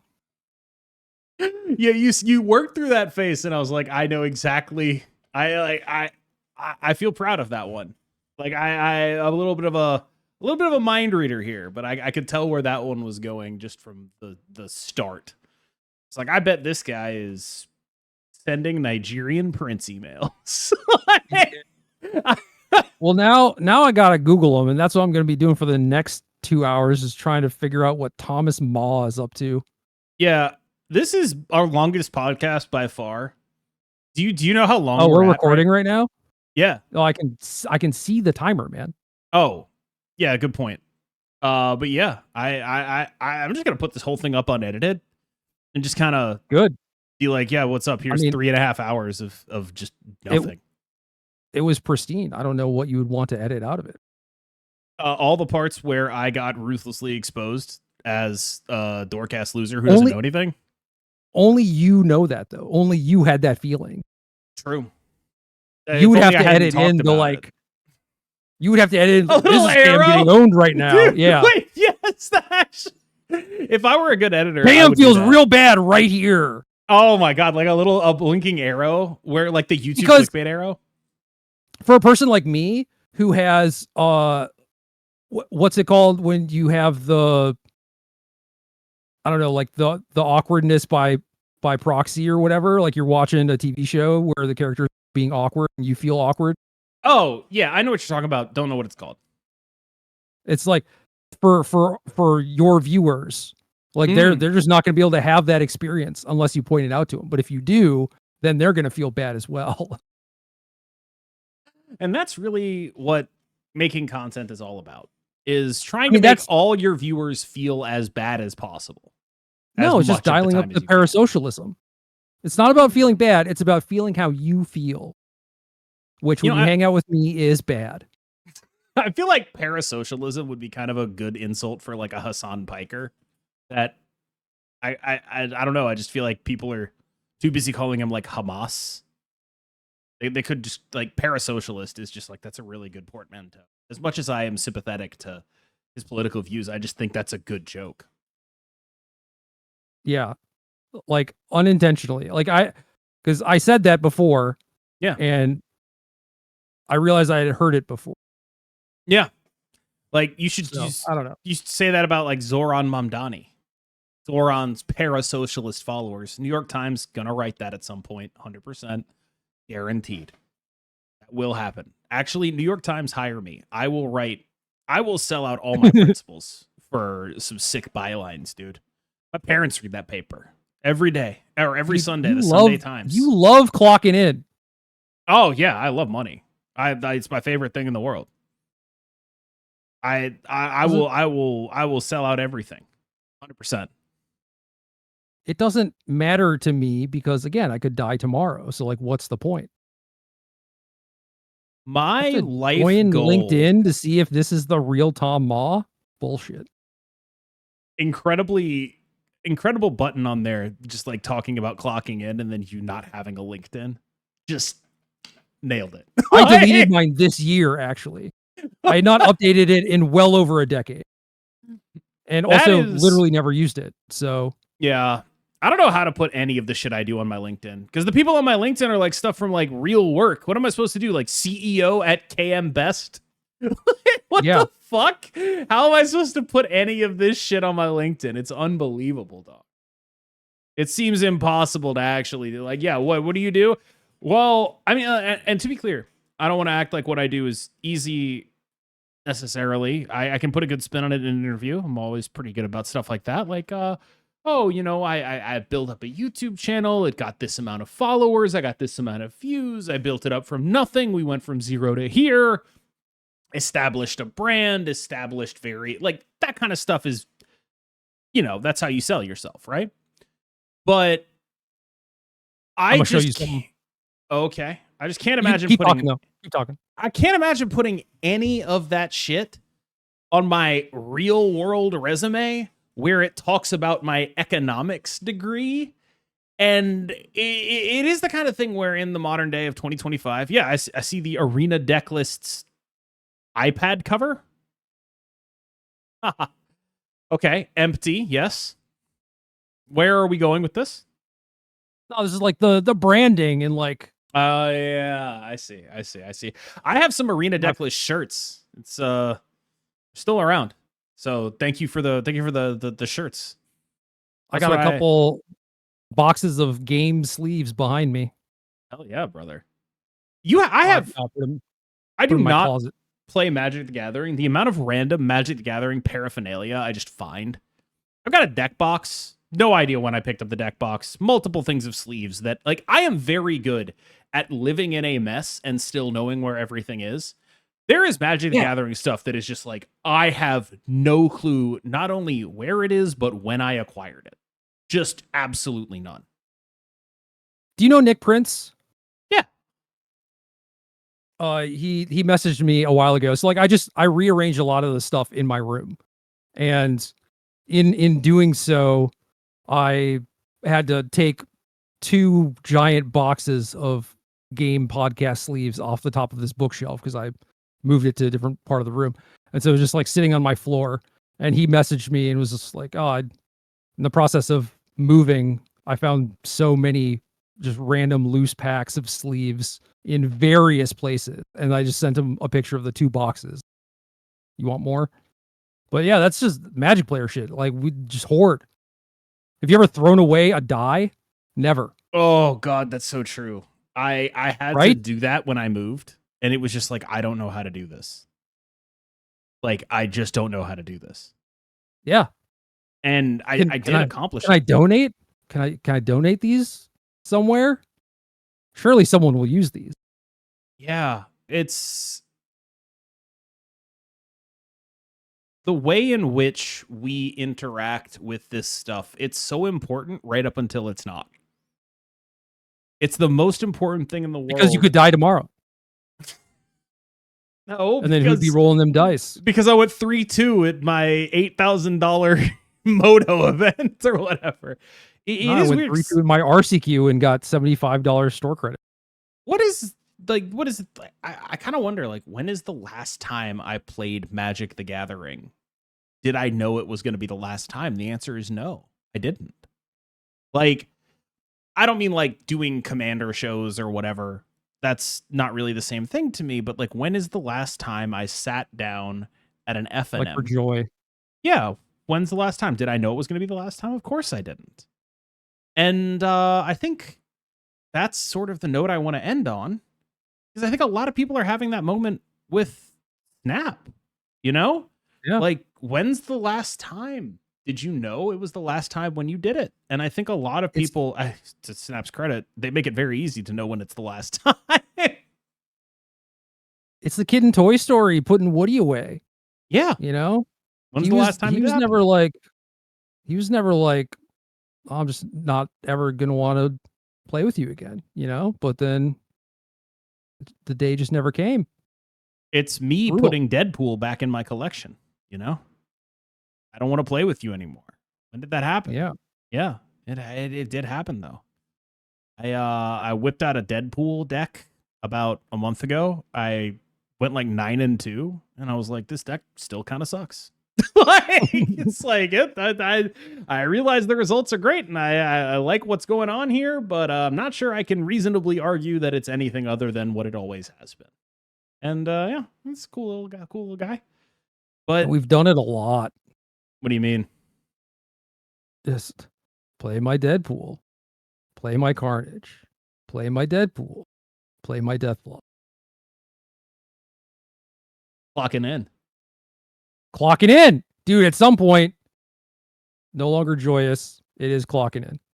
Yeah. And for whichever of our insane viewers reached the end of this episode, leave a comment that says the word clocking in.